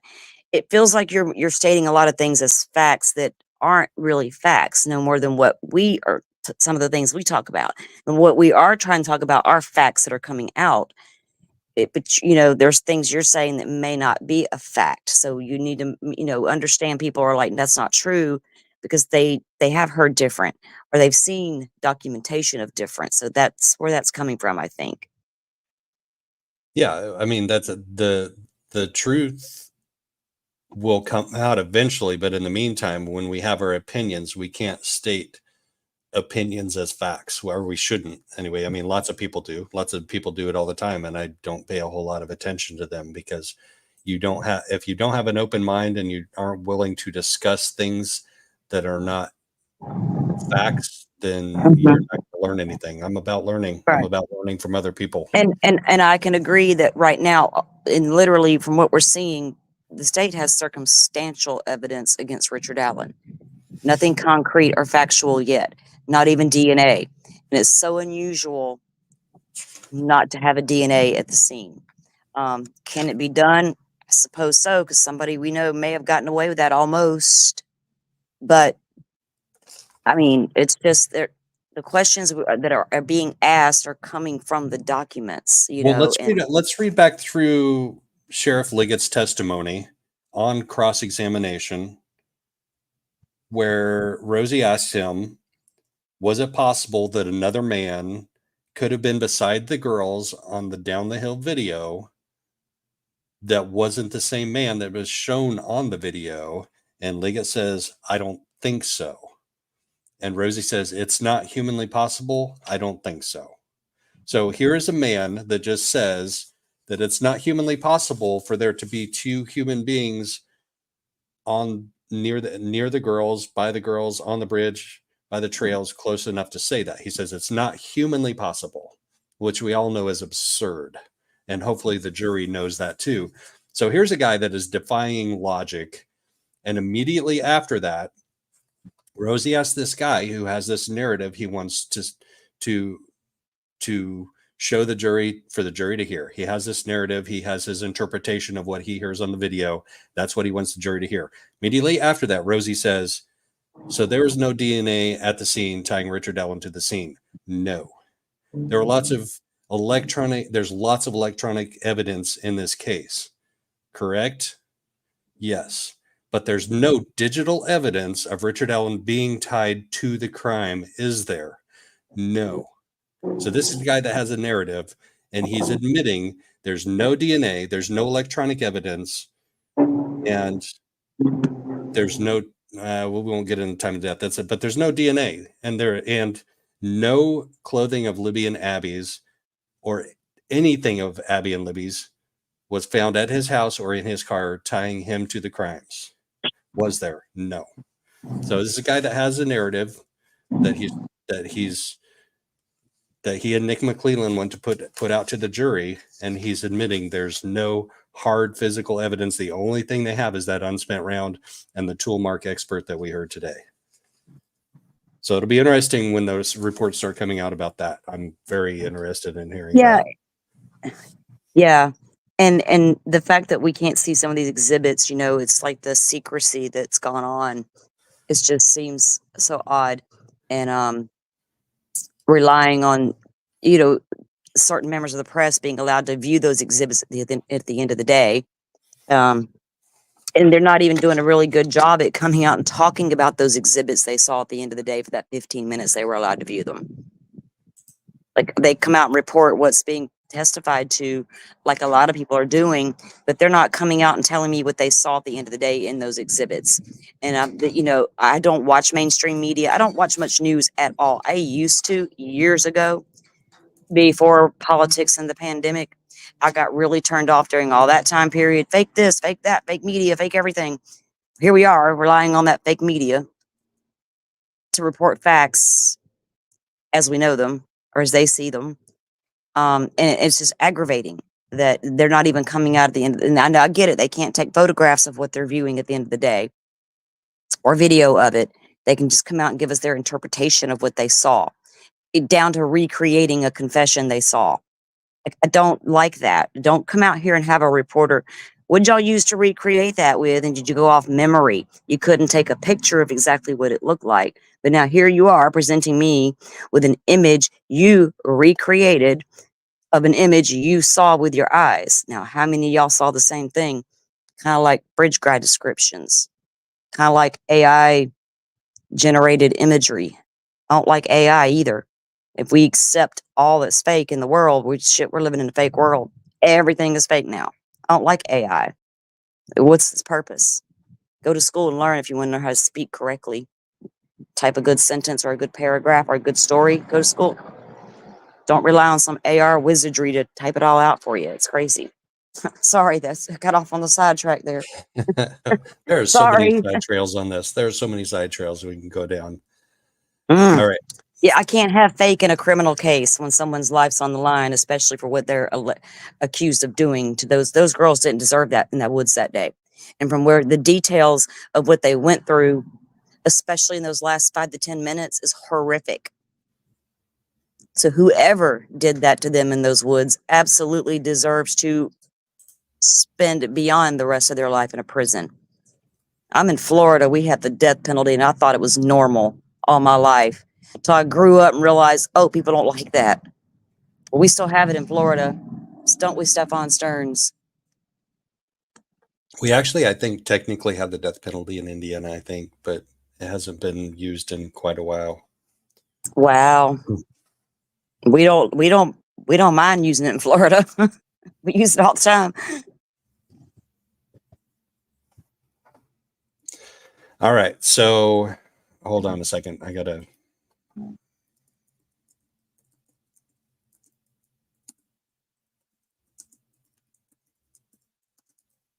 Yeah, all eyes. That's I know who that was. That's I was just reading that. Yeah, that's uncalled for. And it's not just uncalled for, it's despicable. I don't It care is. if you believe, even if you believe like the worst possible thing that maybe she was involved in it somehow, but that's not even what that was about. That was about somebody spreading rumors about her, saying that Yeah. she wasn't married to him anymore, type of bull crap. And That she had filed for divorce and things like that. yeah. And you know what? If you guys are on Twitter and you're familiar with Twitter and you're familiar with BTK, his daughter is on Twitter. She tweets all the time. Well, she goes under the radar for a few months here and there, and then she comes back with a little vengeance, tweeting again. These families that have lived real life, grew up in a home with a serial killer as their father, as their husband, will tell you whether it's true or not. You look at Rex Holeman. Okay, this man, 15 years of serial killing, and the whole time was married with children in the home where he was cutting women up in the basement, and nobody knew, according to them.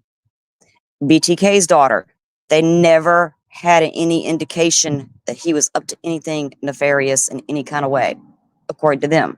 So for people to go after Kathy Allen because she was married to the man is wrong. It's not, we shouldn't be as a society, be it where we're doing stuff like that. But I know people are out there doing it and it's horrible. And that's honestly the part of, now recently starting my own YouTube channel and a Twitter account and it being in the true crime realm just like makes me so leery because I mean things can It go. should, Joe. Yeah, And I'll be honest with you, from what I saw happen to people, not only in Idaho 4, but it happened in this case. People wanting you to join their discords on purpose because they wanted you to, because they're going to try to snatch things and get information on you. No, sir. And somebody made a comment very early on, why aren't you showing your face? I'm going to tell you why. I have a family. What I look like, where I live specifically, is really no one's business. And I don't do it because I'm ashamed of anything. I do it because I do have family who do not care about what I'm doing right here with you guys right now. They are no part of it whatsoever. They don't even know the depth of what I discuss. So to protect them in the long run, there's reasons why we do it. And I hate to say that because I saw it with my own eyes in Idaho 4 and in Delphi case. People turning on each other and going after Sebastian Rogers, that poor child, in his case, doxing people left and right on the YouTube because they didn't like what that creator said. Now we're going to go look up their whole entire record and dox the shit out of them. Right. And creators going to jail, going to court. Yeah, ending up in court documents. I don't want to be in nobody's court documents. No, that's ridiculous. So let's get into these court documents. Okay, yeah, let's read their court. Remember where we were. So I was in the right place. I'm on page 31 out of 33. And 33 is actually a full page. No, I have 35. Okay, so I'm in the right place. So OJ Cross of Detective Vido. It's important to conduct a search professionally, isn't it? No, she doesn't say isn't it. She just says it's important to conduct a case. He says, is there a question there? So she rephrases it as a question. Then they start talking about the pictures of what's in the memory box. And she goes, is it unprofessional to hold a piece of evidence with your hand to photograph it? And he's like, I'm not sure I know what you mean. And she just goes, is it professional? He says, yeah, it is. It's professional. Is it common? No. And then, okay, then these are the questions when I jumped ahead a few pages. So this is actually OJ's Cross of Vido. This isn't back at Liggett. So is it common for locals to frequent the Monon High Bridge trails? Objection, speculation, sustained. Looking at the pictures of Richard Allen in Exhibit 275, and there are the 3 pictures of him in Exhibit 275. Does he have shorter length hair? I'm not sure I can tell that. So then she gets into the knives. Is it unusual for hunters and fishermen to have lots of knives?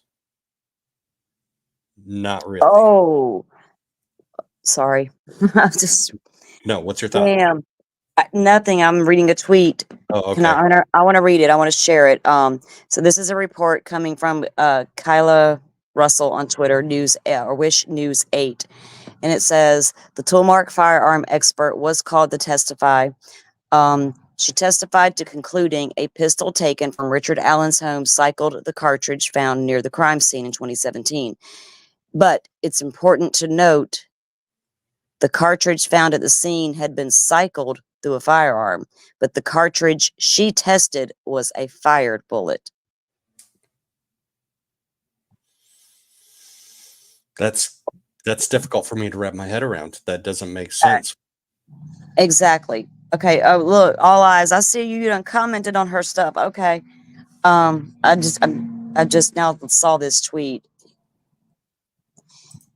So all eyes, I'm going to say what you said. Okay. The examiner basing her conclusion on Richard Allen's gun by comparing a fired test round to an unspent cartridge. Like, I agree. I mean, and Joe, I think, agrees as well. That's a huge difference. You can't get an accurate conclusion from that test, right? No, and that actually makes sense now, or helps me make sense better of a question that OJ ends this cross with, or maybe it was Baldwin of his cross of Holman. But I think we're gonna talk a little bit about that. Okay, good. I think OJ like sets the stage for them to talk about it today after on cross of that Toolmark expert. Because when you fire the gun, the pins, everything that leaves the marks on the bullet. When you eject, that's a different situation. Right. They're not going to have the same markings. A spent casing ejected from a firearm has different physical characteristics than an unspent round that's just cycled through the weapon. Now, doesn't this make sense as why they didn't want Tobin to come in, being a meteorologist, to explain the difference of the way the metal would react? Lord. Yep.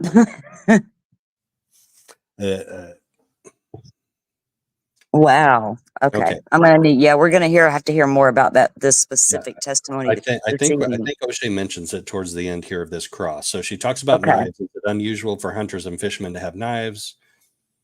No. She says, is it usual? Is it common for hunters and fishermen to have lots of knives? Sure. But it's not, and it's not unusual for people to have box cutters. Sure. And people can hold on to their old phones for some time. Sure. So kind of saying that just because you found those doesn't mean it's evidence of any type of guilt. April 2019, he was assigned full-time to work on the investigation. So that date, April 2019, what kind of significance does that have, and the relationship between the FBI and the Carroll County Sheriff's Office? The only way to prove that ejected bullet came from his gun, you need to eject another bullet, and then you compare the two. Right. That's all you got. That's the only way you can do it. Yeah. Cycled unspent round. Right. So then you compare to see, do they have the same identifying markers? That's how they determine this bullet was fired from said gun when they're doing ballistic testings. They compare the bullet they found to the bullet they shoot. If they have the same exact markings, and that's how they determine it came from that particular gun. So you're going to do the same process with an unspent round. So a fired round's going to have different markings than an unspent. How can you determine that came from that gun? You can't. And I'm not an expert. I'm just, in my mind, that's what I'm thinking. You shouldn't be able to. Hopefully we hear on cross today. I wonder who is crossing. I would guess it's either going to be OJ or it's going to be Rosie. I don't think Baldwin's going to cross the tool mark expert, because he is more of a folksy, general feeling testimony type of attorney, whereas Rosie is a little more technically acute, and OJ is even more technically acute. Now her witness examination skills, especially cross-examination skills, are not to the level of Rosie's and Baldwin's, but her technical knowledge is really, really good. Like, she understands things. She's super sharp. She's super smart.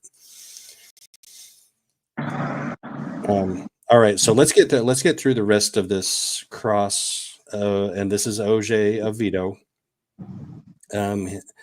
So in April 2019, you were assigned full-time to work on the investigation. April 2019 is a key time frame for me because of that relationship between the Carroll County Sheriff's Office and the FBI.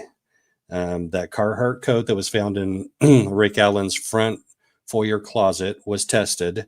Was there anything anything found on that coat from the testing that linked Richard Allen to Abby Williams and Liberty German's death? No. Nothing on that Carhartt coat in his closet tested, linked him to the scene, to the crime. Did anything tested in the car link him to the murders? No. And none of the knives that were collected in his house were linked to the murders of Liberty and Abby. No. Did you ever find the missing clothes from the scene during your search warrant? No. So, and that ends the cross. And there were no jury questions at all. Well, I mean, to be fair and to be honest, are you going to keep your weapons and your things, your murder kit, readily available if you're a serial killer, maybe like Rex Herman? But generally, it wouldn't be unusual for a suspect to get rid of things, especially if it like that. So they allegedly didn't find any evidence in Koberger's case in his vehicle or home or anything like that. And I take that all with a grain of salt. I do that now. We're hearing they haven't found anything. We're at trial now with this case. And we had heard and knew that allegedly they didn't find anything to connect him. And so now we're seeing that they really, really didn't, or because it would be brought out in court. They're literally saying, no, we didn't find anything. Right. Except the knife sheet. Right. Yeah. I mean, are you going to, chances are, now they say some will keep those because, yes, there are serial killers that have their special weapon and they never get rid of it. They couldn't part with it if they tried. But if you're a random killer and you just, oh shit, what did I just do? Are you going to try to get rid of that weapon? Yeah, I would. Right. So, and usually the way that people get caught is by doing something stupid, like throwing it away. Like, look at Stephen Stearns. I mean, he took the crap To the to dumpster, right? Your own the dump dumpster. at their apartment complex or townhouses or Or whatever. Yeah. he didn't think to go to the neighbor's house and put it in their garbage. Right. But think about this. If it had taken 5 years for them to act on this lead that they got and to check it out, all of that evidence would have been gone, long gone. Yeah, exactly. Yeah. But Even if he they acted on the lead immediately, and right. they were able to find the evidence immediately, and they were able to find her body immediately And because yeah, and they were convinced that we're going to find some belongings of the girls there as well, and the weapon, or at least the gun that they thought this bullet came from. But that's all they appear to have rather to get their probable cause search warrant. He placed himself there wearing similar clothing to our suspect that we've talked about for 5 years. We have a bullet. We need to see if he's got any guns that match this kind of bullet. And we think he may have the belongings of the girls in this home, and probably still has the murder weapon. That's all they use for probable cause. And I guess probable causes can be circumstantial and don't need a ton of evidence like you need at trial. yeah, But it's a really weak PCA from all the PCAs I've read over the years. it You know what I is. mean? It is. And all of the evidence in that is weak and circumstantial and or subjective. So they talk about the tool mark in the PCA, and they say in that sentence, and I've mentioned this like 200 times already, but it's subjective evidence. It's not absolute. It's not as certain. So there's uncertainty in every single investigative tool and every single analysis. There is a level of uncertainty. When you're talking about some DNA evidence, it's 1 in 3 billion. If you're talking about other DNA evidence, it's 1 in 200 million. If you're talking about ballistics of spent rounds, the uncertainty level in that is a lot lower than the uncertainty level of tool mark evidence. And every time I see a trial like this, I want the attorneys on whichever side is challenging the evidence to say, what is the uncertainty level that matches that exactly? Is it 1 in 100 guns could have created those scratches? Is it 1 in 1,000? Is it 1 in 1,000,000? What is the uncertainty level? And I guarantee you nobody crossed her on that today. I guarantee you. And it's just so frustrating because there are uncertainty levels and they are quantifiable uncertainty levels in every single piece of evidence. And I want that expert for that piece of evidence to quantify the uncertainty for me. Yeah, because the uncertainty is not, good enough when you're trying to do what you're doing here in this trial, in any trial. It's, and if Indiana gets away with, like, no shade at Indiana as a whole, but if you allow these types of things to happen, and we know there's been issues in the past with other investigations and other, like, Dulin and things, it's time to reevaluate what you're doing there, who you got doing it there, and really look at things hard, because I mean, they have to know right now. And I feel like that if you look at Lesenby, he always appears to have this, this look on his face like, and one day they're going to find out. One day they're going to find out that we didn't do that, what they're all thinking we did, like as far as getting DNA and testing and all the things. So I don't know. All right. So we're getting ready to go into the last witness of the day yesterday, which is Lieutenant Jerry Holman of the Indiana State Police. And so before I recognized him in all of these court proceedings, I was like, who is this guy? He seems like a politician. Mm-hmm. I would not be surprised if someday he runs for lieutenant governor or state senator, maybe even congressman. He looks and acts like a politician, and a politician from North Central Indiana.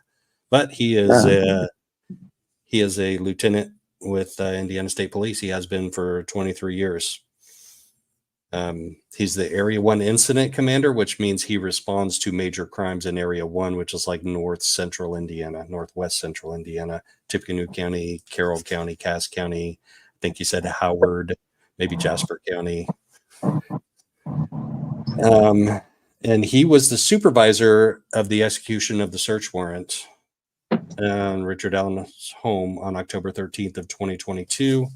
Let me pull up my notes online so I don't have to keep looking down. Here we go. So, and this is what I tweeted out yesterday. This is the tweet that is getting so much run on X. So the very first thing they did when they got on scene was they did a walkthrough with a photographer, with an ISP photographer, taking pictures of the outside of the house and the property and taking pictures of the inside of the house so that they could memorialize how it was before they executed their search warrant. And that way, if there's any damage done during the search warrant, and it's funny that he worded it this way. He said, well, we take those pictures so in case there's any damage done, it can be repaired. But that's not the only reason you take pictures of it. You're also documenting a scene, a possible scene of evidentiary value. But the spin that they took was... yeah, go ahead. The spin they took was so apparently Rick Allen came and sat in the car with him while the search warrant's going on. They wouldn't let him in the house, and they wouldn't let Kathy in the house. And she had to go to the bathroom, so she left in the car to go to her place of work. So she went to work to go use the bathroom and probably just stay away from the whole thing. And see, it was rumored they both left. No, he sat in the car. According to Holman, he sat in the car with Jerry Okay, Holman. so according to law enforcement, Rick Allen did not get in the car with his wife and drive away. He stayed at the scene in the car with him. Yes. Duly noted. Thank you. Clearing up the rumor mill. And while he was sitting in the car, he told Rick about their policy about property damage. If any of the property gets damaged, if they have to rip up drywall or carpeting or whatever property damage happens, there's a document that you can fill out of some kind and file it with the state police to file for property damages to be restored to you. At that time, he says that Rick Allen said, "It doesn't matter, it's over." Yeah, I saw that report this morning, I think. You didn't see my tweet yesterday? It was all over the news. Look, there's so many tweets and different things. I was really focusing on getting all my testimony notes together and trying to organize stuff on my computer with all that. So I was like in and out. But then I started seeing your tweets last night. I was like, why didn't I see this yesterday? So I need to unfollow, like I do on YouTube, go and unfollow all the weirdos you don't want to, you forgot you were following or subbing to, and you'll get your notifications on who matters to you. So I got to do the same thing at Twitter. I got to go. I'm starting to get that way on YouTube. I got to go get notifications off. Yeah, if you get rid of the notifications you don't want anymore, you'll start getting the ones you do want. So that's how you fix that problem on the YouTube, people. I hear so many creators, well, I don't know why y'all aren't getting your notifications.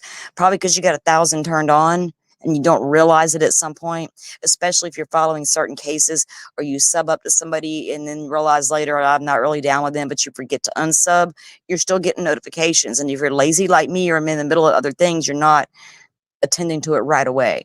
So I've really had to sit down and go through my subscription list and unsubscribe.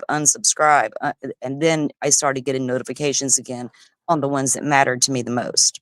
Well, hold on. Yeah. Go ahead. He says, so put Rick Allen on a lie detector test and ask him if he said that. Well, we're in trial now, so it's way too late, but he's got a defense team that can challenge and even impeach this witness given the opportunity. So they have an opportunity to challenge this statement that Lieutenant Jerry Holman made on the stand. And believe me, they're not shy about impeaching witnesses at all. No, so not at all. And so if Rick Allen told them, I never said that, then they're going to find a way to impeach him and bring that in without saying Rick Allen says I didn't say that. They're going to find a way to, well, do you have proof of that? Did you record that? Ask them questions to try and challenge that statement. But here's go ahead. And no, I was just going to answer that question there. No, in Florida, that's not allowed. Yeah, I think it's that way across the board. A lie detectors test, polygraph test are inadmissible in court. They are literally what they call an investigative tool, kind of like sketches. I see what you did there. Yeah, you like that? I do that a lot. So he says it once. And then Holman says, well, Kathy got in the car and went to work because she had to pee. I don't think he said it that way. He had to go to the bathroom, whatever. And Holman says, well, she's got the car and you can't go anywhere. I'm willing to take you over to the works. Oh, no. Before that. Okay. So Rick Ellen asks him, and I didn't put this in my notes, dang it. Probably because I was scribbling so fast. So, says about the property damage. It doesn't matter. It's over. Then he asks because Kathy went away and he doesn't know where she's at. He goes, did you guys detain her? Did you arrest her? Which is an interesting question. And Holman says, no, we didn't arrest her. She went to work because she had to go to the bathroom. So I'm kind of confused about where was Rick and where was Kathy when the search warrant was executed. Like, was she in a back bedroom and he answered the door and they said, you have to get out immediately. And then they went in and then they took her out. And so they were kind of separated immediately. You know, that's a typical thing that law enforcement does. Yeah, I was about to say separate that's people. right. It wouldn't have been uncommon to separate them, but that, like, especially if you're going to question them at any point, but you're not there to really question them. I mean, you could start to, and they could say, hey, well, I need a lawyer. You're searching my house. I'd be like, I'm not even talking to you right now because right now you're searching my home. I think I need to get an attorney, no matter if I'm guilty or innocent, especially. And if I'm innocent, all the more reason I'm not going to say another word. I need to call an attorney right here, right now. Right. If I don't And have no money, just arrest me now so I can get me to court. So I can get me one of the little defense with them court appointed attorneys. I need something. This is a prime example of exactly that, because on my tweet yesterday, when I said, he said, it doesn't matter, it's over, quote unquote. There are people that believe that that's an indication of guilt. And there are people that believe that there's an explanation for that. And we'll hear on cross what the defense's explanation for that is. But either way, if he hadn't have said anything, it wouldn't be an issue and it wouldn't have come into court. Yeah. Just keep your mouth shut. Just don't say anything and it can't be used against you. Well, we know from history, people don't do that. People talk when they shouldn't, and especially, you know, even the ones that are innocent and the ones that are guilty, they say things they shouldn't be saying, and it's almost like now if you clam up and don't talk, people talk about you for that, and if you do talk, you're talked about for that. You know, and we've all been told, especially those of us who are in the true crime community and listen to defense attorneys, they're going to tell you, don't say a word, no matter what you did or didn't do, don't say a word, get an attorney. So, you know, I don't know. Was it nervous energy talking? Where's my wife? Did y'all arrest her? She didn't, you know, is he thinking she didn't do anything? It sounds a little like panic to me. Honestly. Well, that's Holman's interpretation that's coming across on the stand. So right, it could have been panic. It could have been panic. You guys are here. You're all of a sudden, you're questioning me. Now you're at my house searching it. Where's my wife? Did you arrest her? She didn't do anything. What's going on here? So I'm going to be a little apprehensive and I'm going to be a little nervous energy. And I'm going to be like, no, you need to tell me what's going on right now. Where's my family member at? Where'd they go? Well, so I don't, that's circumstantial talk to me. Yeah, I'm going to give a little foreshadowing because we'll find out on cross that just a few hours earlier was his interview at the police station where he was basically accused of this. Like they made it very clear that they believe that he's Bridge Guy and that he did this thing. So just a few hours before this. So imagine you're called down to the police station, you go through this interview, and it's very, very clear that they're keying in on you as a suspect that did this. And then you go back to your house, and a couple hours later after that interview, they're knocking on your door and executing a search warrant with, you know, how many police officers? Probably 8 to 10, probably, maybe something like that. And it's just like, it's overwhelming. And we don't know, based on this excited utterance, which I use that term very loosely. It's not literally an excited utterance, but it's obviously made out of some feeling of emotion, and we don't know Joe, what that emotion is. check over chat for a second. What are you guys? Who's somebody threatening to dox somebody and grab their IP address? Look badass. They're saying you're like like the #1 troll, and people heard timing you out, blocking you left and right. Does Joe? This is your channel, not mine. So I'm not going to address this because it won't turn out pretty. No. What do you think?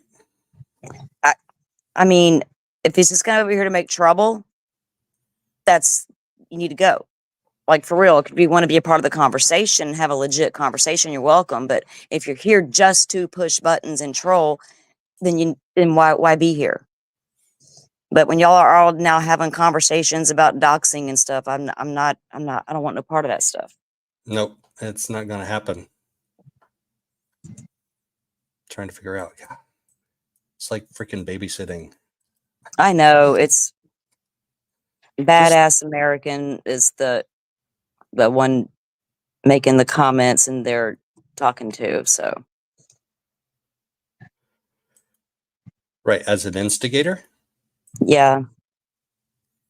All right. I can't follow up with that. You can't see chat? I can, yes, but I can't go back and look through. I can go back, but it'll take me like 10 minutes. That's okay. I'm keeping an eye on it, so. All right, problem solved. Hopefully. Okay.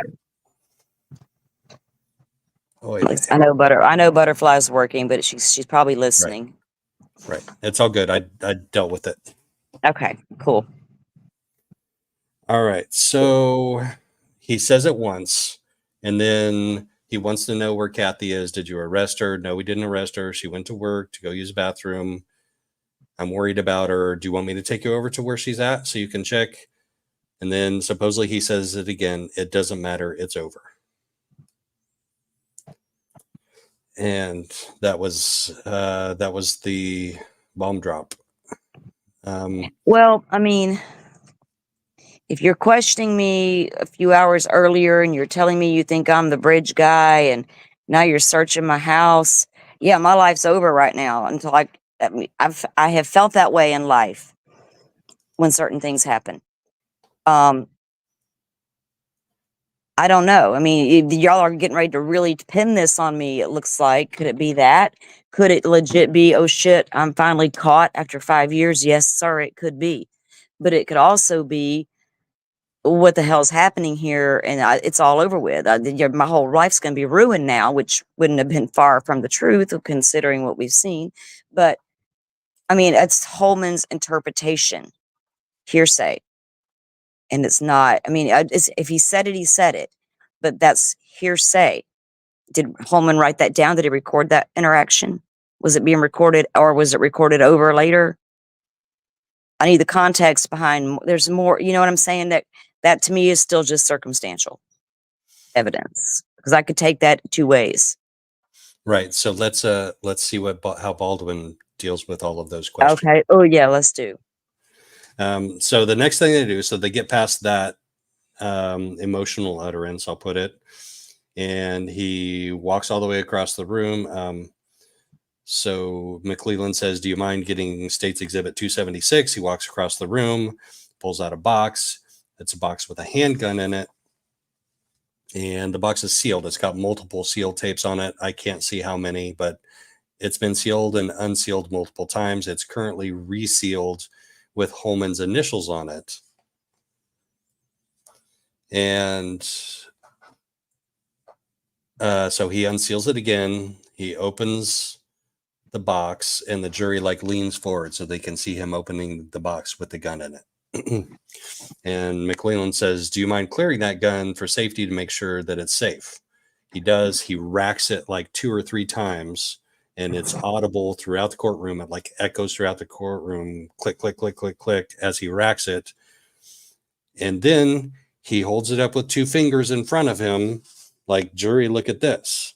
And this brings me back to the Hannah Gutierrez trial, because there was a ballistics expert on there that was called by the defense that very unsafely handled weapons in the courtroom. And at one point he actually almost kind of pointed it, over his shoulder at the judge. And then the prosecution objects and says this guy is not handling this safely, and they have a deal. But so as he's holding it out in front of him, even though it's been cleared for safety, it's still pointing directly at the bailiff who's seated to the left of the judge. I'm like, this is I a remember lieutenant in that. the this is a lieutenant in the Indiana State Police, and he's got a weapon pointed at another human being. That's like one of the primary rules of gun safety is you always treat it as if it's loaded. Even if you believe you just cleared it, you always treat it as if it's loaded, and you never point it at anything that you don't intend to shoot. Exactly. And that's how we were raised up in the woods out here where deer hunters thrive. You don't point that weapon at nobody ever. My daddy would have a cow. Did I teach you better? You know better. You don't point that weapon anywhere toward a human, loaded or unloaded.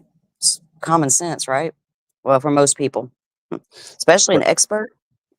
Right. Yes. So he's been with ISP for what, 23 years? Yeah, 23 years he's been with ISP. So he went through the academy, and he's done multiple trainings since then, and he's probably had to draw and fire. He's had to do firearms testing and training. He knows all the rules, and those are primary fundamental rules for everybody, but especially for a law enforcement officer. I was baffled. Yeah, well, it doesn't surprise me, honestly. So that was actually it. Like, Holman showing that gun to the jury was the last of the direct examination. So that was his second time testifying so far. No, I wonder how many times that was he his. wasn't already on the stand before. I haven't been there every day, so I don't know. Maybe he was. I thought he was called earlier. I have to go back and check. He might have been, because that's actually kind of McClelland's strategy here, is he doesn't want any one particular witness on the stand for hours on end, because that opens the door for, on cross-examination, for a whole lot of things from the defense. So he's telling this story, he's giving the state's Right. case in bits and pieces. He's doing it, an hour Yeah, at a time at the most. Yeah, and you lay it out. So Holman can actually testify about many different things involving the case, not Yes, just one particular area. right. And supposedly he is getting on the stand after the toolmark expert today to do more to give more testimony. Yeah, putting him. Where's Doug Carter? We want him up there too. Yeah. I'm with Doug Carter and Tobe Lesenby on the stand. But yeah, they deserve to get. Look out, Holman! You the fall guy, dude. You just didn't know it all that time. Oh Lord. All right. So at 4:37 p.m., and we're getting really close to the end because we were out by 5. So at 4:37, Baldwin begins his cross. He said, "Did you tape the conversations with Rick Allen at the execution of the search warrant?" "No, I did not." "Did Rick Allen's demeanor change after that interview at the police station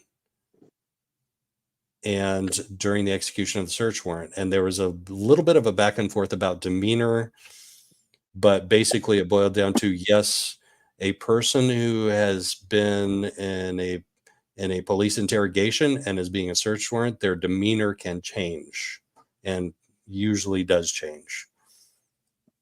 Had he been accused of murder? Yes. And then page 35. All right, one more page. Hold on. I want to pull up the digital copy of it here. Here we go. Yeah, Hunter, isn't that a shame that they allowed their suspect to hide in plain sight for 5 straight years?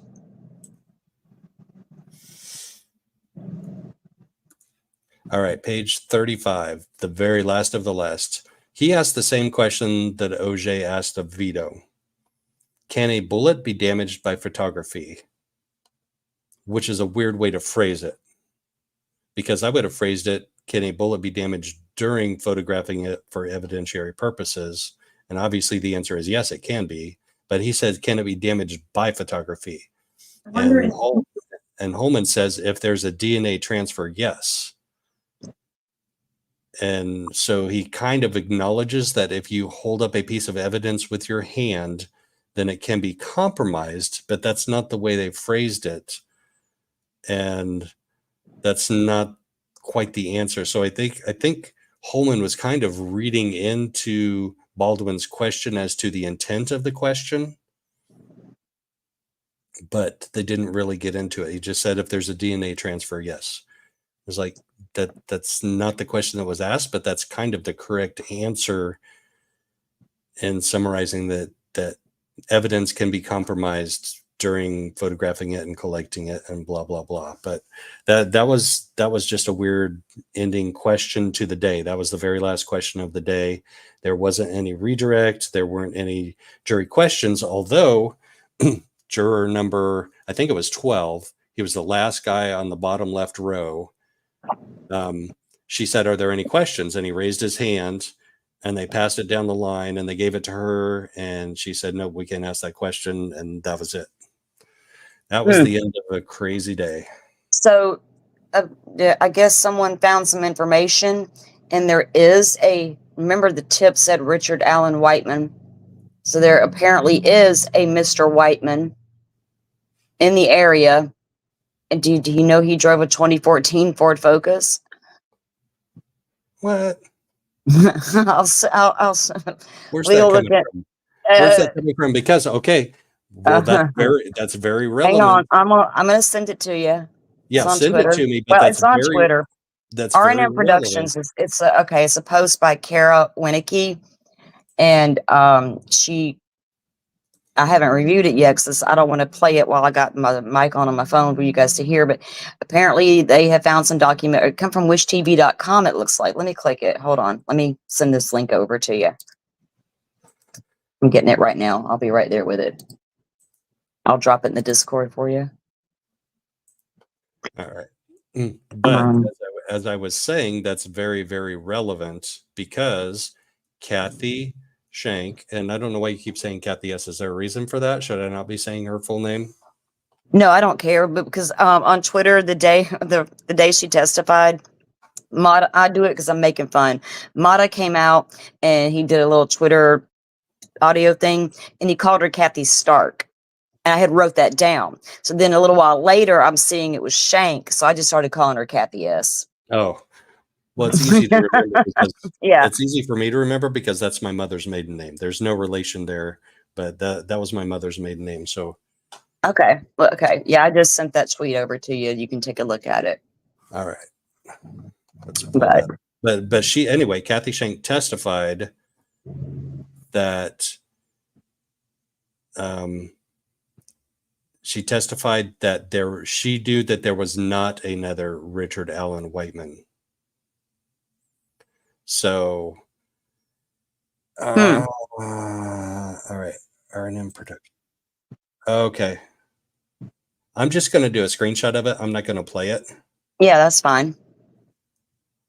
Because so I have questions, and my initial question is, there was a phone number that was on that lead sheet along with the name. And Dulin called that phone number, according to his testimony, and got Richard Allen. So that lead sheet wasn't a lead sheet of if there was a Richard Whiteman, why would Richard Whiteman's lead sheet contain Richard Allen's phone number on it for Dan Dulin to call? There are people that say that Dan Dulin knew Richard Allen, like they had interactions in the past. That is a rumor that they know one another or they knew each other. So, but that's never been confirmed. If we're just looking at this objectively, scientifically, logically, that lead sheet, even if it had the wrong name on it, had a phone number on it that Dan Dulin supposedly called and got a hold of Rick Allen. So there's either a deep conspiracy here, or this is not a true thing, but it's from Wish TV. Yeah, I'm gonna go to their website. Let's see. That'd be better. That'd be better than doing a hold on. Somebody looking at that same thing.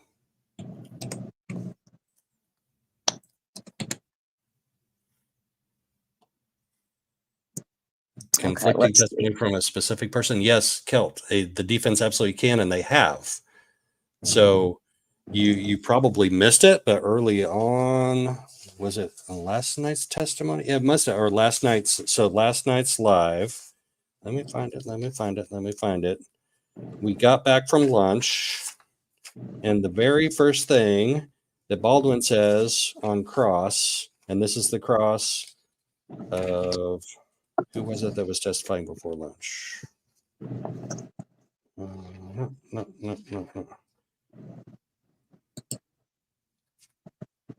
Anyway, Baldwin comes out, and the very first thing he said is, right before lunch, you lied to this jury. So he was impeaching Mullin. So Mullin was on direct before lunch, and then we went to lunch break, and as soon as we got back from lunch, like, we didn't even get any type of breathing. It was all rise, judge comes in, all rise, jury comes in, and Baldwin goes right into, right before lunch, you lied to this jury. Yes, I think they're gonna be able to present a couple of things like that. You know what I mean? Where they contradict themselves or their own statements don't add up with what they said before. Absolutely, yeah. Like they claimed about Richard Allen's timeline changing when he spoke to them at different times. So, I'm trying to fit. I was multitasking. Sorry. And it turned out to be a less of an obvious lie than what it sounded like he was doing, because he said, so Mullin said that Rick Allen told him during the initial interview, that was the voluntary interview down at the station, I might have gone west on County Road 300 North. So that would correspond with the Hoosier Harvester video and the timeline that the state was putting together, that he crossed that and he went westbound on County Road 300 North, crossed in front of the Hoosier Harvest store, and then went and parked backwards at the CPS building, walked up to the Freedom Bridge, past 3 girls, got down to the Monon High Bridge, and was waiting for somebody, and looked up at one of the witnesses like he was waiting for somebody, and then apparently followed Abby and Libby to the south end of the bridge and did the deed. So that's the state's theory, and that him admitting to going westbound on County Road 300 North is a good part of that, proving that timeline, or admitting that timeline happened. And so that's why it's being contested by Baldwin here so vociferously, so vehemently. And so he gives them the transcript of that interview, and it's like pages and pages and pages long, and he sits there looking through it, finds something that's kind of close to that, and Baldwin says, no, that's not what I asked you to find. I'm asking you to find exactly what you testified to. So he's like, oh, okay, I'll go look again. And it's like at least another 5 minutes. I mean, obviously 5 minutes can seem like 10 or 15 in court. Or 2 minutes can seem like 5, but it was definitely more than 2 minutes. He's looking through it. First time through it, the jury's kind of like watching him, like paging through it, not finding it. But then the second time around, when Baldwin says, no, I'm asking you to find this, and it takes him another 5 minutes, and the jury's like sitting back going, come on, dude, just find this or don't find it. And he finds something that's similar to that, but not an exact quote. Yeah. Are you finding that original Wish story? No, well, it's a clip from a live, so I need more time to review that before we get into it more, I think. Gotcha. To make sure that's because I don't mind talking about the things, but I want to make sure I can back that up the way I thought that I'm reading it. So. All right. I looked at the article they have. I didn't see that in the article I was reading. So, okay. Well, why don't we get into it later? Yeah, we will. Yep, we've been on a while today, and then that'll give you time to look up all the docs that All Eyes dropped, and put your notes. Yeah, together. And there's a new Todd Click document that I just saw. A motion to compel in his case, I think it was. So there's some things coming down that we need to make note of and keep track of. Yes, absolutely. Oh. We've been on here. Yeah, you got You got one of your tweets. I don't know, somebody replied to one of your tweets and it was retweeted. Oh, the reply was retweeted? Yeah. It's it's about the it was about the Dr. Core. Yeah. Okay. Yeah. But anyway, there's so many notes from the day of all the different testimonies and key points from each testimony, that I keeping track of that I want to go over. Like I said, I want to do a live this weekend to touch on those things because we're going to wrap up. So they're holding trial on Saturday, right? Is what their schedule is for now? Saturday is, I believe, a half day. I believe Saturday Half day. Yeah. Days. Yes. So they won't have anybody too lengthy come in on Saturday morning unless they plan to stop that testimony and pick it back up on Monday morning. So they'll, this week, there's a lot to digest from just the week alone. So I'm kind of trying to do that all week along with everybody else, but I want to put together those key points and elements that matter as far as being able to get a conviction and things like that I want to talk about. So, and I know there's more you wanted to elaborate on, and we can go down these trails. And so I'm going to kind of devote a show to that, to go over the key points that we've all taken in this week. Yeah, and if you guys have any suggestions and there's things you want to talk about as far as those key points as well, I'll let you know when we're going to go live and we can get in there and discuss them. Perfect. All right, we've been going for almost 3 hours, 2 hours and 45 minutes now. Yeah. And we're going to be seeing more stuff come out. So yeah, it's going to be the days are going to be wrapping up, and we're all going to be looking at what happened today. And I know Joe and I are as well. So I appreciate you holding the live and making your way down there and getting into court and doing what you had to do to get in there. That it's not an easy task, and I appreciate you for doing that and then coming out and sharing with us what you were able to glean from the testimony that you heard. Absolutely. And it was tiring, but it was worth it, I think. Yeah. To be able to be there in court. And I was talking to lawyer Lee about this, that sitting in a YouTube and watching a broadcast of a trial like we did with the Karen Reed trial, like we did with the Hannah Gutierrez trial, like we did with the Benefield trial. I mean, that's one thing, but to be there in person, to be in that courtroom, to hear the voices of the people, to be able to, I mean, when we're standing, feel that energy much deeper and more personal. Yes. This makes it surreal, doesn't it? It does. It does. It was very surreal. And then meeting lawyer Lee and Andrea Burkhart was also very surreal. Yeah, I could imagine. I imagine so.